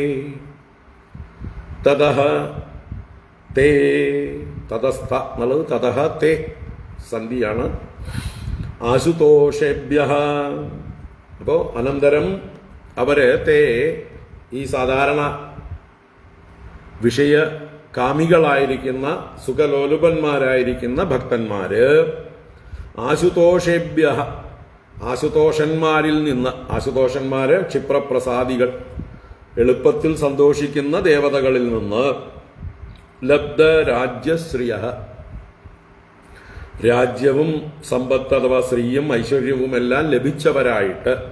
അപ്പൊ ഇന്ന ദേവനെ ഉപാസിച്ചാൽ ഇന്ന ഫലം, ഇന്ന രാജ്യം, ഇന്ന സുഖം, ഇന്ന ഭോഗങ്ങൾ എന്നെല്ലാം അതാത് ദേവതകളെ ഉപാസിക്കുമ്പോൾ കിട്ടുന്നതായിട്ടുള്ള സൗഭാഗ്യങ്ങളോട് കൂടിയവരായിട്ട് ലബ്ധരാജ്യശ്രിയ ഉദ്ധതാഹ മത്താഹ പ്രമത്താഹ. ഉദ്ധതാഹ എന്ന് പറഞ്ഞാൽ വളരെ ഔദ്ധത്യം പ്രാപിച്ചവരായിട്ട്. ഔദ്ധത്യം എന്ന് പറഞ്ഞാൽ ഗർവം. എന്നിട്ട് എന്നെ പോലെ ആരുണ്ട്, ഞാനാണ് എല്ലാറ്റിലും വലിയവൻ എന്ന ഭാവത്തിൽ വഴിതെറ്റി നടക്കുന്നവരാണ്. തെറ്റായ മാർഗത്തിൽ പോകുന്നവർ, അധർമ്മ മാർഗത്തിൽ പോകുന്നവരും. മത്താഹ മതിച്ചവരായിട്ട്, പ്രമത്താഹ ഒന്നിലും ശ്രദ്ധയില്ലാത്തവരായി, കെയർ ചെയ്യാത്തവരായിട്ട്. പ്രമാദം എന്ന് പറഞ്ഞാൽ കെയർലെസ്നെസ് ആണ്. എന്താ ഇവിടെ പ്രമാദം? ചെയ്യേണ്ട കർത്തവ്യ കർമ്മങ്ങൾ ചെയ്യാതിരിക്കൽ. താൻ നിത്യവും ചെയ്യേണ്ടതായിട്ടുള്ള കാര്യങ്ങൾ, തൻ്റെ കർത്തവ്യ കർമ്മങ്ങൾ, ഈശ്വര ആരാധനം മുതലായിട്ടുള്ള കാര്യങ്ങൾ, മുതിർന്നവരെ ബഹുമാനിക്കുക മുതലായ കാര്യങ്ങൾ, പിതൃപൈതാമഹന്മാരായിട്ട് നടന്നുകൊണ്ടിരിക്കുന്ന സംസ്കാരത്തെ മറക്കുക, എല്ലാം ചെയ്യലാണ് പ്രമാദം. അപ്പൊ സ്വയം എല്ലാം മറന്നവരായി, അഹങ്കരിച്ചവരായി, പ്രമത്തന്മാരായി വരദാൻ വിസ്മരന്തി. വരദാൻ എന്ന് പറഞ്ഞാൽ ഈ വരം നൽകിയ ദേവന്മാരെ പോലും വിസ്മരിക്കുന്നു. ഏതൊരു ദേവനെ ഭജിച്ചാണോ അവർക്ക് വരം കിട്ടിയത്, കാര്യം കഴിയുമ്പോൾ ഭഗവാനെ മറക്കുന്നു, ആ ദേവനെ മറക്കുന്നു, ആ ദേവന്മാരെ വിസ്മരിക്കുന്നു. അവജാനതേ അവഗണിക്കുന്നു. അപ്പൊ കാര്യപ്രാപ്തിക്ക് വേണ്ടി മാത്രമാണ് ഓരോ ദേവതകളെ ഭജിക്കുന്നത്. കാര്യം കഴിഞ്ഞു കഴിയുമ്പോൾ ആ ദേവതകളെ മറക്കുന്നു, ഉപേക്ഷിക്കുന്നു, അവഗണിക്കുന്നു. ശ്രദ്ധയൊന്നുമില്ല അല്ലേ? നമ്മളൊക്കെ അങ്ങനെ തന്നെയാണ്. എന്തെങ്കിലും ജീവിതത്തിൽ എപ്പോഴും പ്രശ്നങ്ങൾ വരുന്നുകൊണ്ടിരിക്കുമ്പോഴാണ് നമ്മൾ പ്രശ്നം വെക്കാൻ പോവുക. ജ്യോതിഷന്മാരെ കാണാൻ പോകും. അപ്പോൾ ജ്യോതിഷന്മാർ പ്രശ്നമൊക്കെ വെച്ച് നോക്കിയിട്ട് പറയും, നിങ്ങൾക്ക് പരദേവതയുടെ പ്രീതി ഒട്ടുമില്ല, നിങ്ങളുടെ അടിമ ദൈവങ്ങളുടെ അനുഗ്രഹമില്ല, പിതൃക്കളുടെ അനുഗ്രഹമില്ല, ദേശദേവതയുടെ അനുഗ്രഹമില്ല എന്നൊക്കെ പറഞ്ഞ് നമ്മളെ ഭയപ്പെടുത്തും. അപ്പോൾ ഉടനെ പോവുകയും അതിന് പരിഹാരങ്ങൾ കാണാനായിട്ട് അപ്പോഴത്തെ ഒരു തിടുക്കത്തോടു കൂടി പോയി ചെന്ന് എന്തൊക്കെയോ ചെയ്യും. വഴിപാടുകളൊക്കെ ചെയ്ത് കാര്യങ്ങളൊക്കെ വീണ്ടും ശാന്തമായി ഒരുവിധം പണ്ടത്തെ പോലെ സുഖത്തിലേക്ക് പ്രവേശിച്ചു കഴിയുമ്പോൾ ഇതെല്ലാം വീണ്ടും മറന്നു. ഈ കുലദേവതകളെയും അല്ലെങ്കിൽ ദേശദേവതകളെയും പരദേവതകളെയും ഒക്കെ വീണ്ടും വീണ്ടും മറന്ന് പിന്നെയും പ്രശ്നം ഉണ്ടാകുമ്പോഴാണ് വീണ്ടും പണിക്കരടുത്തേക്ക് പോവുക. പണിക്കർ പറയും, ഇന്ന ദേവതയെ കാണൂ, ഇന്ന ദേവതയ്ക്ക് വേണ്ടത് ചെയ്യൂ. അപ്പൊ ഇത് കുഞ്ചര ശൗചവത് എന്ന് ആനയെ കുളിപ്പിച്ച് കെട്ടിയാൽ മണ്ണ് വാരിയിടുന്നത് പോലെ വീണ്ടും വീണ്ടും പഴയ പോലെ തന്നെ. അപ്പോൾ ഈ തനിക്ക് വരം നൽകിയവരെ പോലും വിസ്മരിക്കുകയും അവഗണിക്കുകയും ചെയ്യുന്നു. അതുകൊണ്ട് ഇതൊന്നും ഒരു ഭക്തിയല്ല, ഇതെല്ലാം ഒരു കച്ചവട പരിപാടിയാണ്. കൊടുക്കൽ വാങ്ങൽ. ഏതെങ്കിലും ദേവതയ്ക്ക് എന്തെങ്കിലും അങ്ങോട്ട് കൊടുക്കുന്നു, ആ ദേവത ഇങ്ങോട്ട് വല്ലതും തരുന്നതൊക്കെ മേടിക്കുന്നു അല്ലേ? ശാശ്വതമായിട്ട് ചെയ്തുകൊണ്ടേയിരിക്കുന്നില്ല. നിരന്തരം ഈ ദേവതകളെയൊക്കെ ഞാൻ പ്രീതിപ്പെടുത്തേണ്ടതാണ്, ഇവരെല്ലാവരും എന്നെ അനുഗ്രഹിച്ചുകൊണ്ടേയിരിക്കുന്നുണ്ട്, അല്ലാതെ ഒരു സുപ്രഭാതത്തിലല്ല അവരുടെ അനുഗ്രഹം ഉണ്ടാവുന്നത്. ഞാൻ എന്നും അവരുടെ അനുഗ്രഹത്തിനെ കൃതജ്ഞതാപൂർവം തിരിച്ചു ചെയ്യേണ്ടതെല്ലാം ചെയ്യേണ്ടതാണ്. അതാണ് ഗീതയിൽ 3-ാം അധ്യായത്തിൽ ഭഗവാൻ പറഞ്ഞത്, ദേവാൻ ഭാവയതാനേന തേ ദേവാ ഭാവയന്തുവഃ പരസ്പരം ഭാവയന്തഃ ശ്രേയഃ പരമവാപ്സ്യത. നിങ്ങൾ ദേവന്മാരെ അങ്ങോട്ട് ബഹുമാനിക്കുവിൻ, ആരാധിക്കുവിൻ, ആ ദേവന്മാർ നിങ്ങളെ തിരിച്ചും അനുഗ്രഹിക്കട്ടെ. അങ്ങനെ പരസ്പരം ഭാവന ചെയ്യുന്നവരായി, പോഷിപ്പിക്കുന്നവരായി നിങ്ങൾ അഭിവൃദ്ധിയെ പ്രാപിക്കുവിൻ, ശ്രേയസ്സിനെ പ്രാപിക്കുവിൻ. അപ്പോൾ എന്തു വേണം?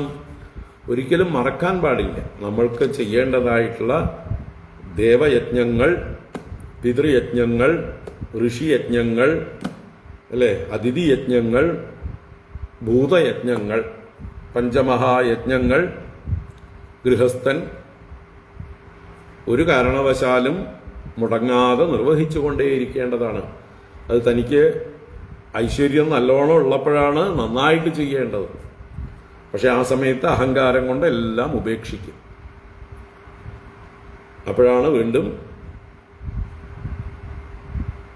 വിഷമത്തിന് പരിഹാരമായിട്ട് ഇതെല്ലാം ആചാര്യന്മാർ നിർദ്ദേശിക്കുമ്പോൾ അത് ചെയ്യും, കുറച്ചു കാലത്തേക്ക് വീണ്ടും മറക്കും. അപ്പം അങ്ങനെ ആവരുത് എന്ന് പറയണം ഇവിടെ. ഇപ്പോൾ മർത്തന്മാരും പ്രമത്തന്മാരുമായി ഉദ്ധതന്മാരായി ആ വരം നൽകിയ ദേവന്മാരെ പോലും മറന്ന് താന്തോന്നികളായി ജീവിക്കുന്നു. അപ്പോൾ അങ്ങനെയുള്ള ആ ഒരു രീതിയിൽ ആശുതോഷന്മാരായി മാത്രം കണ്ട് അവരിൽ നിന്ന് ക്ഷിപ്രം കിട്ടുന്ന ഫലത്തെ മാത്രം ഇച്ഛിച്ചുകൊണ്ടുള്ള ആരാധന അതൊരു ഭക്തിയല്ല, അതൊരു കച്ചവടം മാത്രമാണെന്ന് നമ്മൾ അറിയണം എന്ന് പറയണുണ്ട്. അതിന് ഒരു ഇതിഹാസം, ഒരു കഥ ശ്രീശുക ബ്രഹ്മർഷി തന്നെ ഉദാഹരണമായിട്ട് പരീക്ഷത്തിന് പറഞ്ഞു കൊടുക്കുകയാണ്. ശ്രീശുകവാച ശാപപ്രസാദയോരീശാഃ ബ്രഹ്മവിഷ്ണു ശിവാദയഃ സദ്യ ശാപപ്രസാദോംഗ ശിവോ ബ്രഹ്മ ന ചാച്യുതഃ. ശ്രീശുക ഉവാച ശാപപ്രസാദയോരീശാഃ ബ്രഹ്മവിഷ്ണു ശിവാദയഃ സദ്യ ശാപപ്രസാദോംഗ ശിവോ ബ്രഹ്മ ന ചാച്യുതഃ. ശ്രീശുക ബ്രഹ്മർഷി ഈ ഒരു ആശയത്തെ നല്ലോണം ദൃഷ്ടാന്ത സഹിതം വിസ്തരിക്കുകയാണ്. അപ്പോ ശാപപ്രസാദയോഹോ ഈശാഹ ബ്രഹ്മ വിഷ്ണു ശിവ ആദയഃ. ബ്രഹ്മാവ്, വിഷ്ണു, ശിവൻ എന്നിവർ ശാപപ്രസാദങ്ങളിൽ ഈശന്മാരാണ്. എന്ന് വെച്ചാൽ നിഗ്രഹ അനുഗ്രഹ ശക്തിയുള്ളവരാണ് ത്രിമൂർത്തികൾ മൂന്നു പേരും. ആദയഃ എന്നുള്ള ശബ്ദം കൊണ്ട് മറ്റു ദേവന്മാരും. ഏതൊക്കെ ദേവന്മാരെ നിങ്ങൾക്കറിയാവോ ഒക്കെ ചേർത്തോളൂ. ആദയഃ, ആദികൾ, എക്സെട്ര എക്സെട്ര. ഇപ്പോൾ ബ്രഹ്മാവിഷ്ണു മഹേശ്വരന്മാരും മറ്റ് ഇന്ദ്രാദി അഷ്ടദിക്പാലകന്മാരും, അല്ലെങ്കിൽ നമ്മുടെ ദേവതാഗണത്തിൽ പൗരാണിക ദേവതകളായിരിക്കുന്ന ഏതെല്ലാം ദേവതകളുണ്ടോ, ഗണപതിയാവട്ടെ, സുബ്രഹ്മണ്യനാവട്ടെ, അല്ലെങ്കിൽ അയ്യപ്പസ്വാമിയാകട്ടെ, ഏത് ദേവതയാകട്ടെ, എല്ലാം ശാപപ്രസാദങ്ങൾക്ക് ഈശന്മാരാണ്, ശക്തന്മാരാണ് എന്നർത്ഥം. അവർക്ക് ശപിക്കാനും ശക്തിയുണ്ട്, പ്രസാദിക്കാനും ശക്തിയുണ്ട്. ശാപപ്രസാദയോഹോ ഈശാഹ ബ്രഹ്മവിഷ്ണു ശിവാദയഃ. ഹേ അംഗ, അല്ലയോ പൂജ്യനായ പരീക്ഷിത്തെ കേൾക്കൂ. സദ്യശാപപ്രസാദഃ ശിവഃ ബ്രഹ്മാച. എന്നിട്ടെടുത്ത് പറയാണ് സദ്യ ശാപപ്രസാദ. സദ്യ എന്നുള്ള ഉടനെ, ഇമ്മീഡിയറ്റ്ലി ശപിക്കുന്നതും പ്രസാദിക്കുന്നതും ആണ് ശിവഃ ബ്രഹ്മാച, ശിവനും ബ്രഹ്മാവും. തങ്ങളെ പ്രീതിപ്പെടുത്തി കഴിഞ്ഞാൽ ആ പ്രീതിപ്പെടുത്തിയ ഭക്തന്മാർക്ക് വേണ്ടി ഈ ശിവനും ബ്രഹ്മാവും എളുപ്പത്തിൽ പല വരങ്ങളും കൊടുത്തു കളയും. ഹിരണ്യകശിപുവിന് ബ്രഹ്മാവ് കൊടുത്തിട്ട് ലോകത്തിന് മുഴുവൻ ഉണ്ടായിട്ടുള്ള വിഷമം എല്ലാവർക്കും അറിയാവുന്നതാണ്. മഹിഷാസുരന് ബ്രഹ്മാവ് വരം കൊടുത്തതാണ്. ശുംഭനിശുംഭന്മാർക്ക് ബ്രഹ്മാവ് വരം കൊടുത്തതാണ്. എല്ലാ അസുരന്മാർക്കും കൂടുതൽ പേർക്കും ബ്രഹ്മാവാണ് വരം കൊടുത്തിട്ടുള്ളത്. ആ വരം കൊണ്ട് അവരെന്തായി? അവർക്ക് നാശമാണ് വന്നത്, അനുഗ്രഹമല്ല. അതേപോലെ ശിവന്റെ അനുഗ്രഹത്തിനും പാത്രീഭവിച്ച ആളുകളുണ്ട്. അതിലൊരു ഉദാഹരണമാണ് പറയാൻ പോകുന്നത്. അപ്പൊ ശിവഃ സദ്യ ശാപപ്രസാദഃ. ക്ഷിപ്രപ്രസാദിയാണ്, ക്ഷിപ്രകോപിയാണ് ശിവൻ. ബ്രഹ്മാവും അപ്രകാരം തന്നെ. അച്യുതഃ നചാച്യുതഃ. അച്യുതൻ അങ്ങനെയല്ല. അച്യുതൻ എളുപ്പത്തിലൊന്നും പ്രസാദിക്കില്ല. അച്യുതൻ എളുപ്പത്തിൽ കോപിക്കുകയുമില്ല. അച്യുതന് ഈ ശാപപ്രസാദങ്ങൾ ക്ഷിപ്രമല്ല, വളരെ ദീർഘമായിട്ട് തന്നെ ഭജിക്കുന്നവരുടെ യോഗ്യതകൾ മനസ്സിലാക്കി പാത്രമനുസരിച്ച് മാത്രം അനുഗ്രഹിക്കുന്ന ആളാണ് ഭഗവാൻ വിഷ്ണു. അവർക്ക് അവരുടെ എതിരെ കോപിക്കാനൊരു ഇടയില്ലാത്ത രീതിയിലായിരിക്കും ഭഗവാന്റെ അനുഗ്രഹവും. പിന്നീട് അവരെ കോപിച്ച് നശിപ്പിക്കേണ്ട ഒരു അവസ്ഥ ഉണ്ടാവാതിരിക്കാൻ ഭഗവാൻ ശ്രദ്ധിക്കും. പാകപ്പെടുത്തിയതിന് പക്വത വന്നതിന് ശേഷമാണ് ഭഗവാൻ അവരെ അനുഗ്രഹിക്കുക. അങ്ങനെയുള്ള അനുഗ്രഹങ്ങൾ ഒരിക്കലും അവർക്ക് നാശം ഉണ്ടാക്കുകയില്ല. അപ്പം ഇങ്ങനെ പറഞ്ഞുകൊണ്ട് അച്യുതൻ ച്യുതിയില്ലാത്തവനാണ്. അച്യുതന്റെ അനുഗ്രഹങ്ങളും ച്യുതിയില്ലാത്തതാകുന്നു. അതിന് ഉദാഹരണം പറയണ അത്ര ചോദാഹരന്തീമം ഇതിഹാസം പുരാതനം മൃഗാസുരായ ഗിരിശോപരം ദത്വാപസങ്കടം.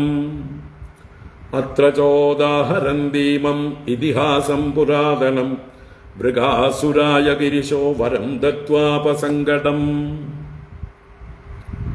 അത്ര ച ഉദാഹരന്തി ഇമം ഇതിഹാസം പുരാതനം. അത്ര ഇൻ ദിസ് മാറ്റർ, ഈ വിഷയത്തില് പുരാതനം ഇമം ഇതിഹാസം ഉദാഹരന്തി, വളരെ പ്രാചീനമായിട്ടുള്ള ഈ ഒരു ഉദാഹരണം ഒരു എന്താ പറയുക ആശയം, ഒരു ഉപമയായിട്ട് പറയാറുണ്ട്, എടുത്ത് കാണിക്കാറുണ്ട്. ഉദാഹരന്തി ഒരു ഇതിഹാസമാണ്, ഒരു നടന്ന കഥയാണെന്നാണ് പറയണത്. ഇങ്ങനെ സംഭവിച്ചിട്ടുണ്ട്. എന്താ ഉണ്ടായത്? ഗിരിശഃ മൃഗാസുരായ വരം ദത്വ സങ്കടം ആപ. ഗിരിശഃ, ആ പർവ്വതത്തിൽ ശയിക്കുന്നവൻ, പർവ്വതവാസി കൈലാസവാസിയായിട്ടുള്ള മഹാദേവൻ മൃഗാസുരായ, മൃഗൻ എന്ന അസുരനായിക്കൊണ്ട് വരം ദത്വ, വരത്തെ നൽകിയിട്ട് സങ്കടം ആപ, വല്ലാത്ത സങ്കടത്തെ പ്രാപിച്ചു, ധർമ്മസങ്കടത്തെ പ്രാപിച്ചു, അല്ലെങ്കിൽ വിഷമത്തെ പ്രാപിച്ചു. അപ്പൊ മഹാദേവൻ പോലും താൻ തൻ്റെ ഭക്തന് സ്നേഹപൂർവം വാത്സല്യപൂർവം കൊടുത്തതായിട്ടുള്ള അനുഗ്രഹം അത് തനിക്ക് തന്നെ സങ്കടകാരണമായി, ഭഗവാന് തന്നെ സങ്കടമായി.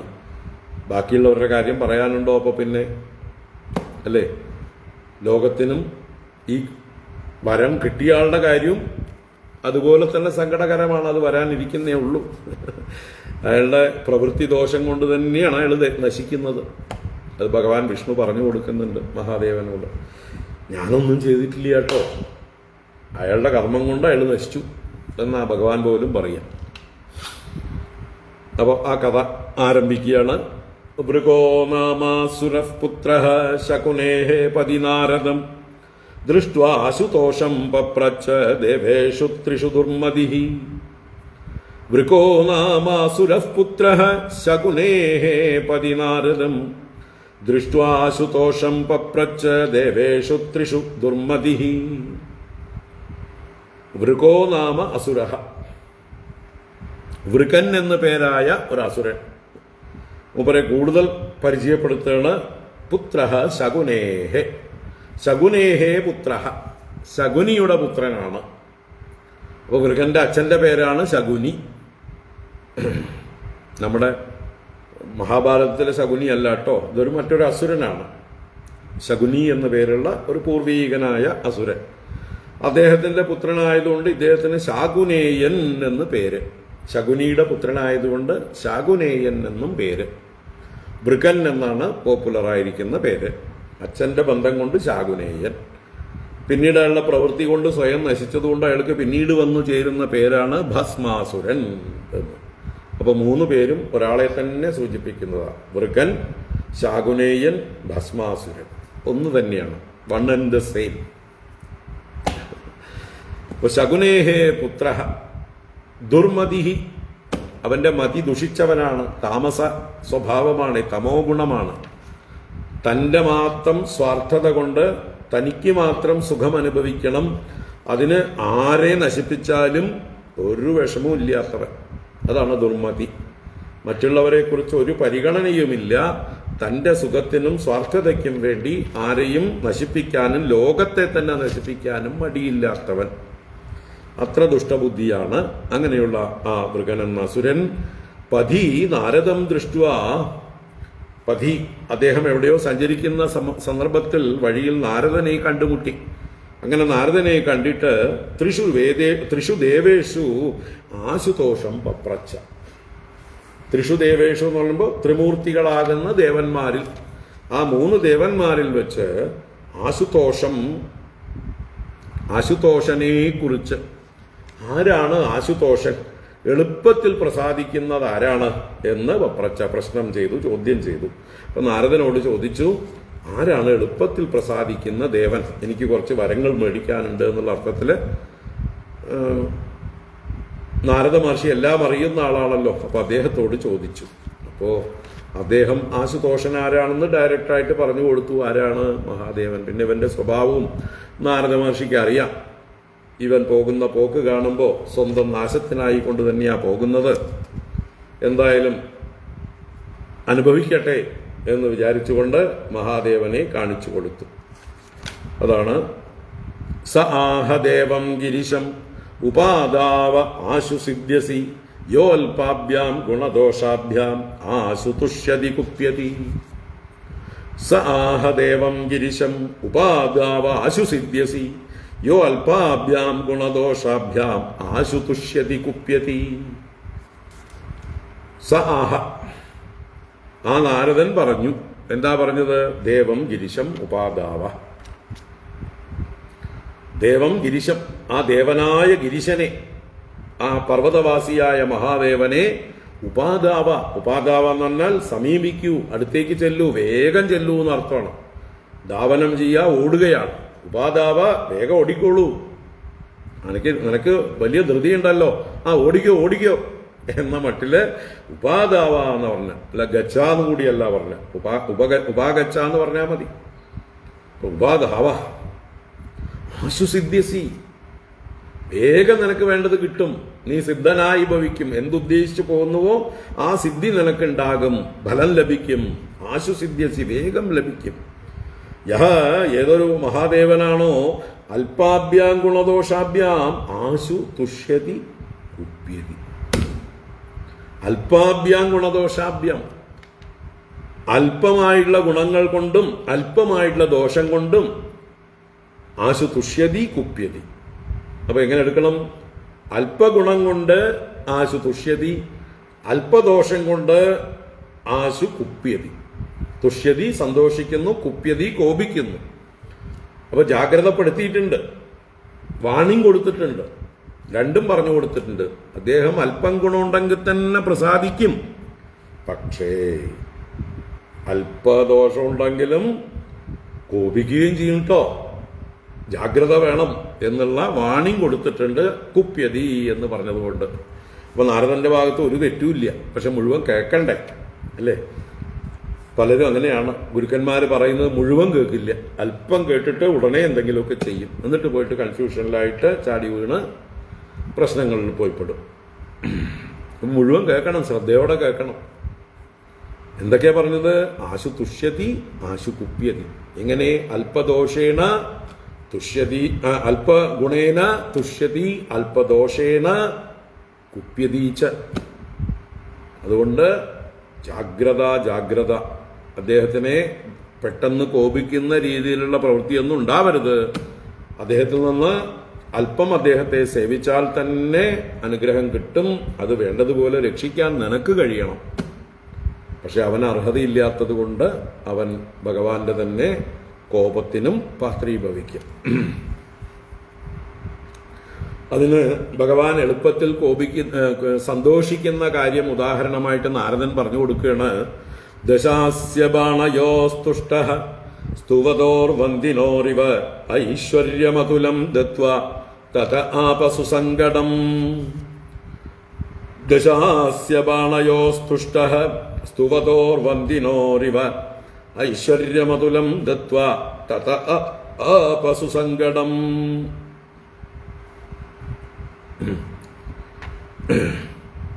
ഇപ്പൊ ഇവിടെ ദശാസ്യ ബാണയോഹോ തുഷ്ട, രണ്ടുപേരെയാണ് എടുത്തു പറഞ്ഞത്. ദശാസ്യനും ബാണനും.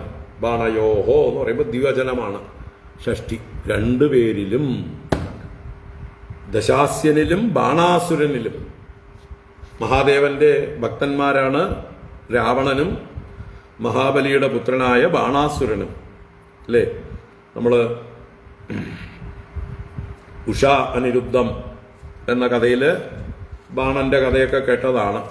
മഹാദേവനെ പ്രീതിപ്പെടുത്തി 1000 കൈകൾ കിട്ടി. വീണ്ടും പ്രീതിപ്പെടുത്തി. ഭഗവാൻ മഹാദേവൻ തന്നെ ബാണാസുരന്റെ കാവൽക്കാരനായി തീർന്നു. ആ അഹങ്കാരം കൊണ്ട് പിന്നീട് ഭഗവാനെ തന്നെ വെല്ലുവിളിച്ചു യുദ്ധത്തിന്. ഭഗവാൻ ഒഴിഞ്ഞുമാറി. ഭഗവാൻ കൃഷ്ണൻ വന്ന് ഇവന്റെ ഗർവമെല്ലാം ശമിപ്പിച്ചു. അപ്പൊ ആ ബാണാസുരൻ ഭഗവാന്റെ മഹാദേവന്റെ ഭക്തനായിരുന്നു. ദശാസ്യൻ രാവണൻ എല്ലാവർക്കും അറിയാം, നല്ല ശിവഭക്തനായിരുന്നു. അപ്പൊ ആ രണ്ടുപേരുടെ നേർക്കും ഭഗവാൻ എളുപ്പത്തിൽ തുഷ്ടനായിട്ട്, ഏതുപോലെ സ്തുവതോഹോ വന്ദിനോഹോ ഇവ, തന്നെ സ്തുതിക്കുന്നവരായ വന്ദികളുടെ നേരെ എന്ന പോലെ, നല്ല ഉത്തമ ഭക്തന്മാരുടെ നേരെ പ്രസാദിക്കുന്നത് പോലെ രാവണ ബാണന്മാരുടെ നേർക്കും ഭഗവാൻ മഹാദേവൻ തുഷ്ടനായി. എന്നിട്ടോ അതുലം ഐശ്വര്യം ദത്വ, രണ്ടുപേർക്കും തുല്യമില്ലാത്ത ഉപമയില്ലാത്ത ഐശ്വര്യത്തെ കൊടുത്തിട്ടുണ്ട്. രാവണൻ എല്ലാ ലോകങ്ങളെയും ഭയപ്പെടുത്തിക്കൊണ്ട് ലങ്കാധിപതിയായി തീർന്നു. ജ്യേഷ്ഠനായ വൈശ്രവണനെ പോലും പരാജയപ്പെടുത്തിയിട്ട്, ഇന്ദ്രനെ പരാജയപ്പെടുത്തി, എല്ലാ ദേവന്മാരെയും വിറപ്പിച്ചു. അപ്പൊ അങ്ങനെ ഐശ്വര്യം പ്രാപിച്ചു. അതേപോലെ ബാണാസുരനും ഐശ്വര്യം പ്രാപിച്ചു. അതുലമായ ഐശ്വര്യം അവർക്ക് രണ്ടുപേർക്കും ദത്വ തതഃ സുസങ്കടം ആപ, അത് നിമിത്തം ഭഗവാൻ തന്നെ സങ്കടത്തെ പ്രാപിച്ചിട്ടുണ്ട്. രണ്ടുപേരും ഭഗവാനെ തന്നെ വെല്ലുവിളിച്ചിട്ടുണ്ട്. രാവണൻ കൈലാസപർവ്വതം എടുത്ത് അമ്മാനമാടിയിട്ടുണ്ട് അല്ലേ, ഭഗവാനെ ഉപദ്രവിക്കാൻ, ഭഗവാനെ വെല്ലുവിളിക്കാൻ. ബാണാസുരൻ ഭഗവാനെ തന്റെ നേർക്ക് യുദ്ധത്തിന് വെല്ലുവിളിക്കുന്നുണ്ട്. എന്റെ കൈത്തരിപ്പ് മാറ്റിത്തരാനായിട്ട് എൻ്റെ അടുത്ത് യുദ്ധം ചെയ്യൂ എന്നാവശ്യപ്പെട്ടിട്ടുണ്ട്.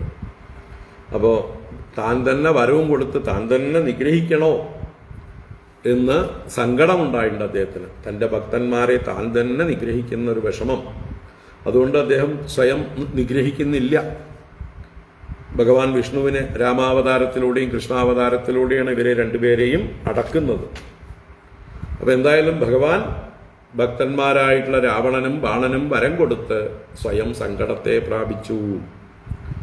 ഇത്യാദിഷ്ടഃ തം അസുരഃ ഉപാധാവത് സ്വഗാത്രതഃ കേദാര ആത്മക്രവ്യേണ ജുഹ്വാനോഗ്നിമുഖം ഹരം. ഇത്യാദിഷ്ടസ്തമസുരഃ ഉപാധാവത് സ്വഗാത്രതഃ കേദാര ആത്മക്രവ്യേണ ജുഹ്വാനോഗ്നിമുഖം ഹരം. ഇത്യാദിഷ്ടഃ തം അസുരഃ ഉപാദാവത്. ഇത്യാദിഷ്ടഃ അസുരഃ തം ഉപാദാവത്.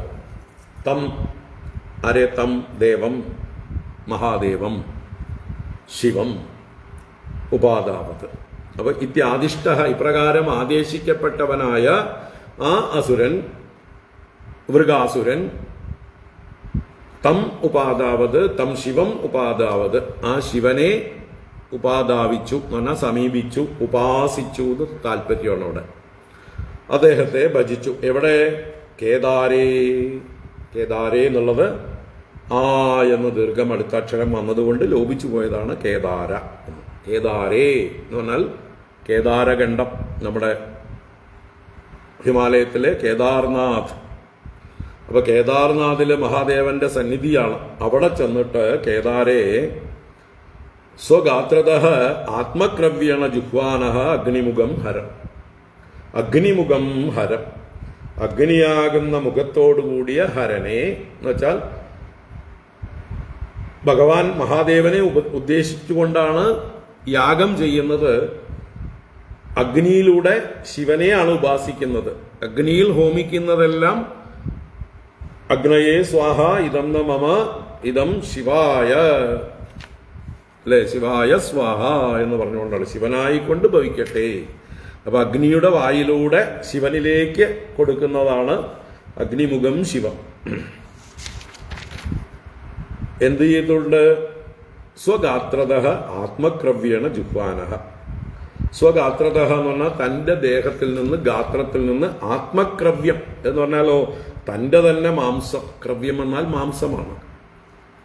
അപ്പൊ തന്റെ തന്നെ മാംസം മുറിച്ച് മുറിച്ച് മുറിച്ച് തന്റെ ശരീരത്തിൽ നിന്ന് ജുഹ്വാനഃ ഹോമിക്കുന്നവനായിട്ട് അഗ്നിയിൽ മഹാദേവനെ സങ്കല്പിച്ചുകൊണ്ട് ആരാധിച്ചു. അപ്പോൾ ഹോമം എന്തുകൊണ്ടാണ്? ഹോമദ്രവ്യം തൻ്റെ ദേഹത്തിലെ മാംസം തന്നെ. അങ്ങനെ ശിവായ നമഃ ശിവായ നമഃ എന്ന് പറഞ്ഞ് ഇതെല്ലാം സമർപ്പിച്ചു കൊണ്ടിരുന്നു. പക്ഷേ ഇയാൾക്ക് വേഗം പ്രയോജനം കിട്ടണം, വേഗം ഭഗവാൻ പ്രസന്നനാകണം. കുറച്ച് ഡിലേ വന്നു ഭഗവാന്. അപ്പൊ എന്തായി? ദേവോപലബ്ധിം അപ്രാപ്യ നിർവേദാത് സപ്തമേ അഹനി ശിരോവൃശ്ചത് സ്വധിതിന തത്തീർത്ഥക്ലിന്നമൂർധജം.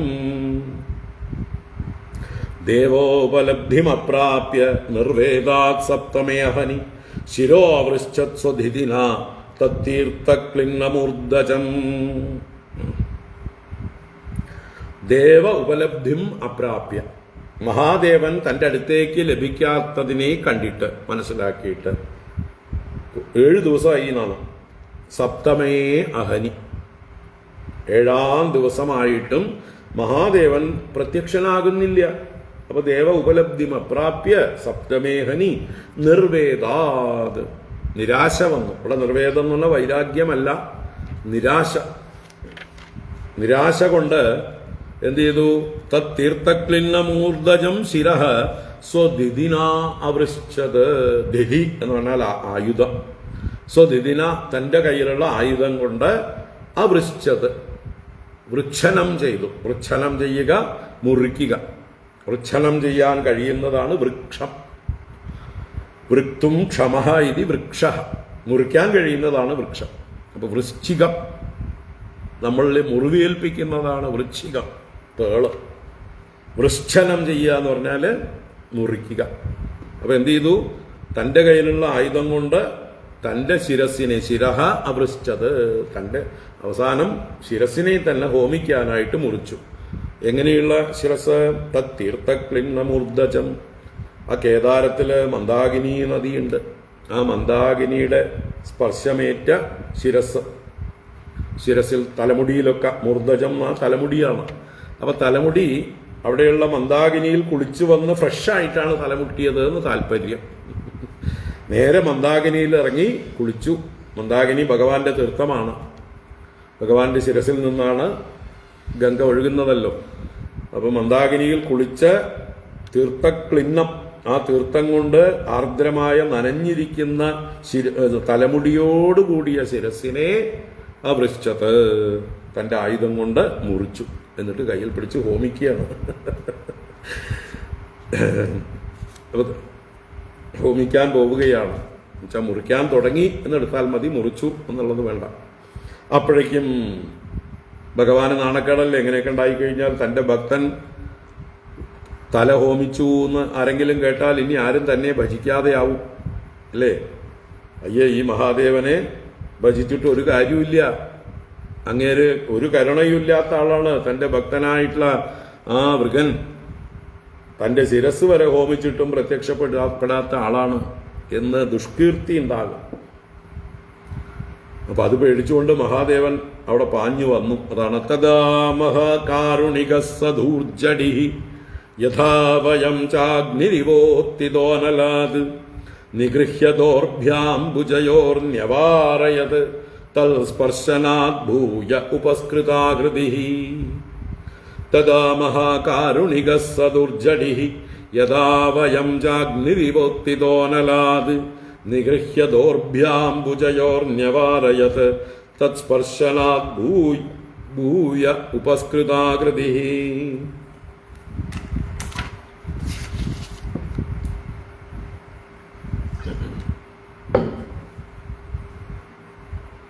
അങ്ങനെ തന്റെ ആയുധമെടുത്ത് ശിരസ് മുറിക്കാനായിട്ട് പുറപ്പെട്ടതായുള്ള സന്ദർഭത്തിൽ തഥാ, അപ്പോൾ മഹാകാരുണിക സഹ ദൂർജടി. ദൂർജടി എന്നത് മഹാദേവന്റെ പര്യായ ശബ്ദമാണ്.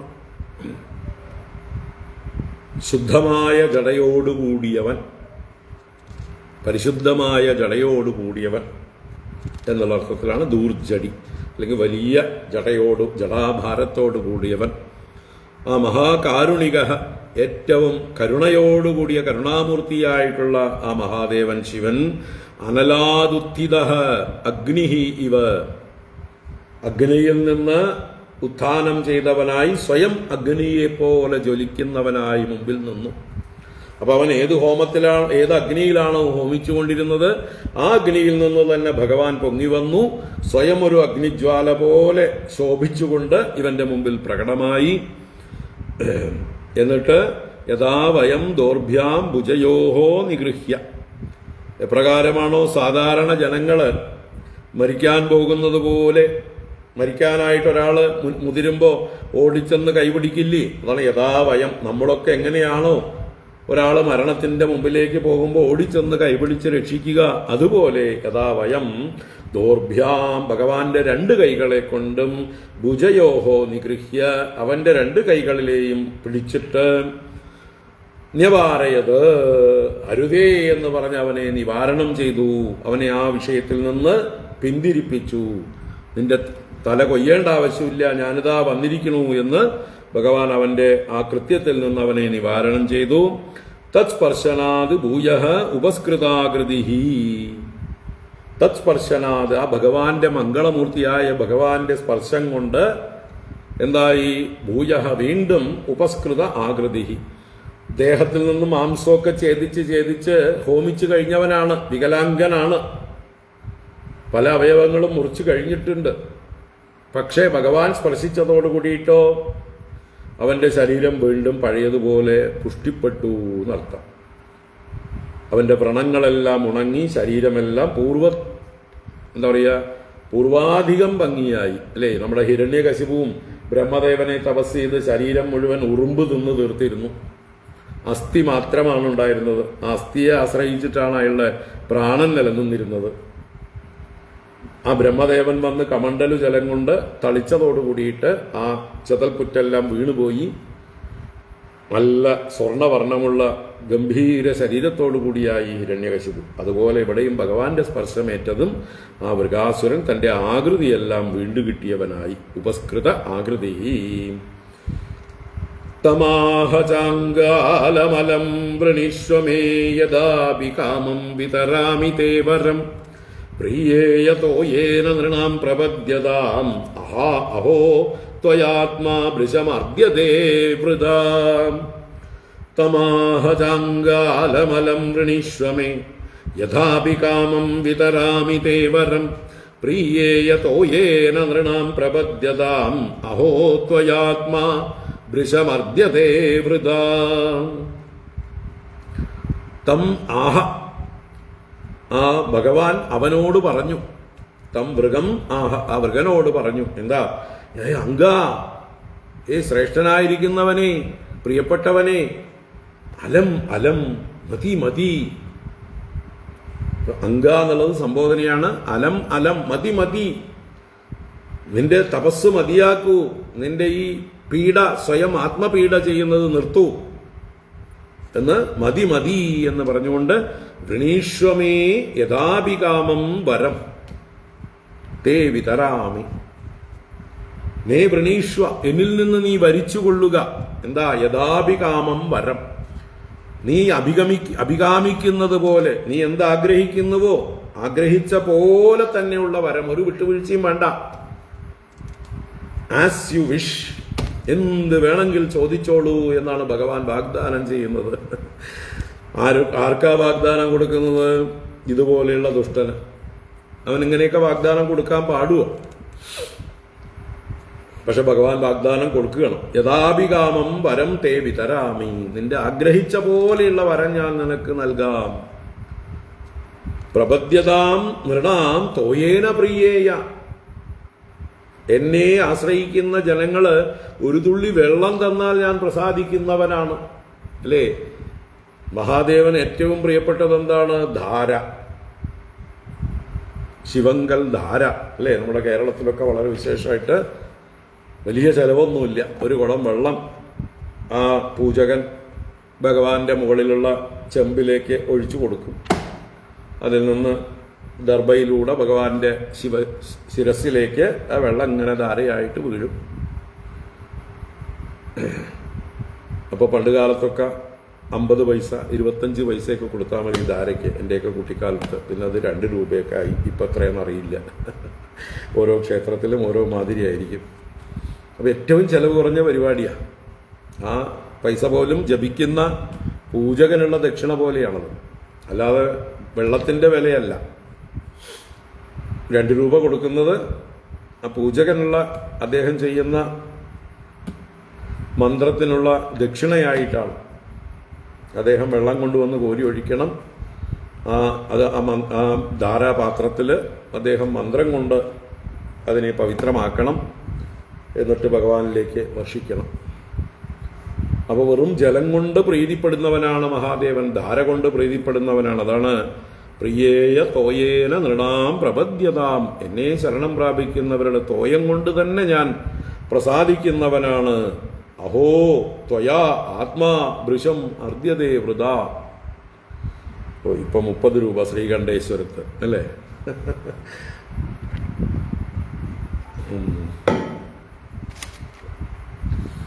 അവിടെ ജലപാത്രം നമുക്ക് തന്നെ കിട്ടും, ഒരു മുന്ത നമ്മൾ തന്നെ കൊണ്ടുപോയിട്ട് നടക്കൽ വെക്കണം ശ്രീകണ്ഠേശ്വരത്ത്, തിരുവനന്തപുരത്ത്. വേറെ ലോക്കൽ ക്ഷേത്രങ്ങളിൽ 10 രൂപ. അപ്പോ അഹോ കഷ്ടം കഷ്ടം, എന്താ നീ കാണിക്കുന്നത്? ത്വയാ ആത്മാ ഭൃശം അർദ്യതേ, നിന്നാൽ നിന്റെ ആത്മാ, നിന്റെ ശരീരം, നീ സ്വയം അതിനെ അർദ്ദിക്കുന്നു, മർദ്ദിക്കുന്നു, പീഡിപ്പിക്കുന്നു. വൃഥ, ആവശ്യമില്ല അതിൻ്റെ ഒന്നും. വെറും വെള്ളം കൊണ്ട് തന്നെ ഞാൻ പ്രസാദിക്കും. അങ്ങനെ ഇരിക്കെ നീ നിന്റെ മാംസം കൊണ്ടൊക്കെ ഹോമിക്കേണ്ട വല്ല കാര്യമുണ്ടോ? എന്തിനാ ഈ കഷ്ടപ്പാടെല്ലാം എന്ന് ചോദിച്ചുകൊണ്ട് ഭഗവാൻ എന്ത് വേണമെങ്കിൽ വരം ചോദിച്ചോളാനായിട്ട് വാഗ്ദാനം കൊടുക്കണം. അങ്ങനെ ദേവം സവവ്രേ പാപീയാൻ വരം ഭൂതഭയാവഹം യസ്യ യസ്യ കരം ശീർഷ്ണിധാസ്യേ സംമ്രിയതാം ഇതി. ദേവം സവവ്രേ പാപീയാൻ വരം ഭൂതഭയാവഹം യസ്യ യസ്യ കരം ശീർഷ്ണി ദാസ്യേ സംമ്രിയതാമിതി. ആ പാപീയാൻ, മഹാപാപിയായിരിക്കുന്ന ദുഷ്ടനായിരിക്കുന്ന ആ വൃകാസുരൻ എന്താ വരം ചോദിച്ചത്? അവന്റെ സ്വഭാവത്തിനനുസരിച്ച്.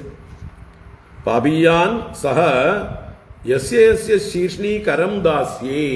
അവൻ പറയണം, ഞാൻ ആരുടെ ശിരസിൽ കരം വയ്ക്കുന്നുവോ, കൈവയ്ക്കുന്നുവോ, ശിരസിൽ കരത്തെ ധരിക്കുന്നുവോ, സഹാമ്രിയതാം, അവൻ മരിക്കണം. ഇതാണ് വരം ചോദിച്ചത്. എളുപ്പമായി. അങ്ങനെ ഭൂതഭയാവഹം വരം ദേവം വവ്രേ, എല്ലാ പ്രാണികൾക്കും ഭയത്തെ ഉണ്ടാക്കുന്നതായിട്ടുള്ള ഈ ഭയങ്കരമായ വരത്തെ ആ ദേവനോട് അവൻ വരിച്ചു. അപ്പൊ ഭഗവാനോ ബ്ലാങ്ക് ചെക്ക് കൊടുത്തു കഴിഞ്ഞു, എന്ത് വേണമെങ്കിൽ ചോദിച്ചോ. അവൻ ആവശ്യപ്പെട്ടത് എനിക്ക് എൻ്റെ കൈ ആരുടെ ശിരസിൽ വെക്കുന്നുവോ അവരുടനെ മരിക്കണം എന്നുള്ള ഭയങ്കരമായിട്ടുള്ള വരമാണ്. തച്ഛ്രുത്വാ ഭഗവാൻ രുദ്രോ ദുർമനായിവ ഭാരത ഓമിതി പ്രഹസൻ തസ്മൈ ദദേഹേരമൃതം യഥാ. തച്ഛ്രുത്വാ ഭഗവാൻ രുദ്രോ ദുർമനായിവ ഭാരത ഓമിതി പ്രഹസൻ തസ്മൈ ദദേഹേരമൃതം യഥാ. തച്ഛ്രുത്വാ, ഇവന്റെ ഈ വരം ചോദിക്കൽ കേട്ടിട്ട് ഭഗവാൻ രുദ്ര, ആ ഭഗവാൻ ഐശ്വര്യപരിപൂർണനാണ്, വരം കൊടുക്കാൻ ശക്തിയുള്ളവനാണ്. അങ്ങനെയുള്ള ഭഗവാൻ രുദ്രൻ ദുർമനായിവ, ഭഗവാന് സങ്കടമായി, വിഷമമായി, മനസ്സ് ദുഷിച്ചു. കഷ്ടം തന്നെ, ഇങ്ങനെയൊക്കെയുള്ള വരമാണോ ചോദിക്കണത് എന്ന് ഭഗവാന് സങ്കടം അപ്പം തന്നെയായി. ഇതുപോലൊരുത്തനോട് വാഗ്ദാനവും കൊടുത്തുപോയി. ഇനിയിപ്പോ വാഗ്ദാനം കൊടുത്തിട്ട് കൊടുക്കാതിരിക്കാൻ പറ്റുമോ? അപ്പൊ അവൻ ഉടനെ വീണ്ടും തലയെടുത്ത് ഹോമിക്കും. അപ്പൊ അത് വീണ്ടും തനിക്ക് പണിയാവും. അപ്പൊ ദുർമനസ്സോട് കൂടിയിട്ട് എന്തിനാ അങ്ങനെ വാഗ്ദാനം കൊടുത്തതാവും. അപ്പൊ മനസ്സ് ദുഷിച്ചുകൊണ്ട് ആ രുദ്രൻ എന്ത് ചെയ്തു? ഓം, നമ്മളൊക്കെ പറയാറുള്ള ഓ അല്ലേ, നമുക്ക് തൃപ്തിയില്ലെങ്കിലും നമ്മൾ പറയുന്നതാണ് ഈ പാതി ഓം. ഓ മുഴുവൻ വാക്കുകൾ പറയില്ല നമ്മൾ. എന്നാ പിന്നെ അങ്ങനെ ആവട്ടെ, ശരി, പറഞ്ഞതുപോലെ എന്നൊന്നും മുഴുവൻ പറയില്ല. ഓ, അതുപോലെ പാതി മനസ്സോടുകൂടെ ഭഗവാൻ ഓം ഇതി പ്രഹസൻ തസ്മൈ ദദേ, ഇങ്ങനെ ഒരു കൃത്രിമ പുഞ്ചിരി ഉണ്ടാക്കിക്കൊണ്ട്, അല്ലെങ്കിൽ മനസ്സിലെല്ലാം കണ്ടിട്ടുണ്ടാവും, സർവജ്ഞനാണല്ലോ, നിന്റെ നാശത്തിന് വേണ്ടിയിട്ടുള്ളതാണ് ഈ വരം എന്ന് മനസ്സിൽ കരുതിക്കൊണ്ട് പ്രഹസന് ചിരിച്ചുകൊണ്ട് തസ്മൈ ദദേ, അവന് ദാനം ചെയ്തു, ആ വരത്തെ ദാനം ചെയ്തു. ഏതുപോലെ? അഹേഹേ അമൃതം യഥാ, അഹിക്ക് അഥവാ പാമ്പിന് അമൃതം കൊടുക്കുന്നത് പോലെ. പാമ്പിന് അല്ലെങ്കിൽ തന്നെ സ്വഭാവ ദൂഷ്യമുണ്ട്, കടിച്ചാൽ വിഷമുണ്ട്, ആളുകൾ മരിക്കും. ഇനിയിപ്പോൾ അമൃതവും കൂടി കഴിച്ചു കഴിഞ്ഞാലോ അതിന് പേടിയും പോയി, എല്ലാവരുടെ അടുത്തും നേരിട്ട് വന്ന് കടിക്കാനുള്ള ധൈര്യമായി.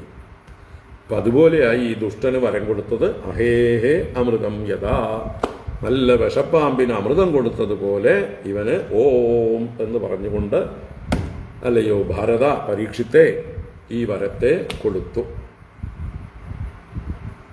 അത് കഴിഞ്ഞ് അവൻ എന്ത് ചെയ്യുന്നു നമുക്ക് നാളെ കാണാം. നാളെ 18-ാം തീയതി, നാളെ രാവിലെ പറ്റിയാൽ നോക്കാം.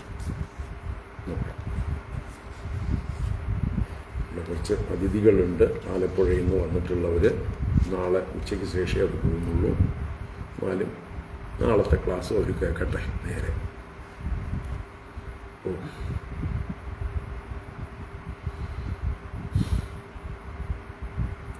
ഓം കായേന വാചാ മനസേന്ദ്രിയൈർവാ ബുദ്ധ്യാത്മനാ വാ പ്രകൃതേ സ്വഭാവാത് കരോമി യദ്യത് സകലം പരസ്മൈ നാരായണായേതി സമർപ്പയാമി. ഓം ശാന്തി ശാന്തി ശാന്തി. ഹരി ഓം ശ്രീ ഗുരുഭ്യോ നമഃ. ഹരി ഓം.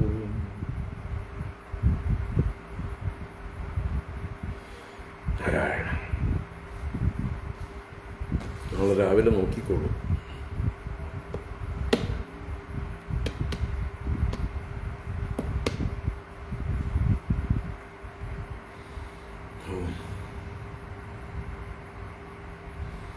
നാരായണ.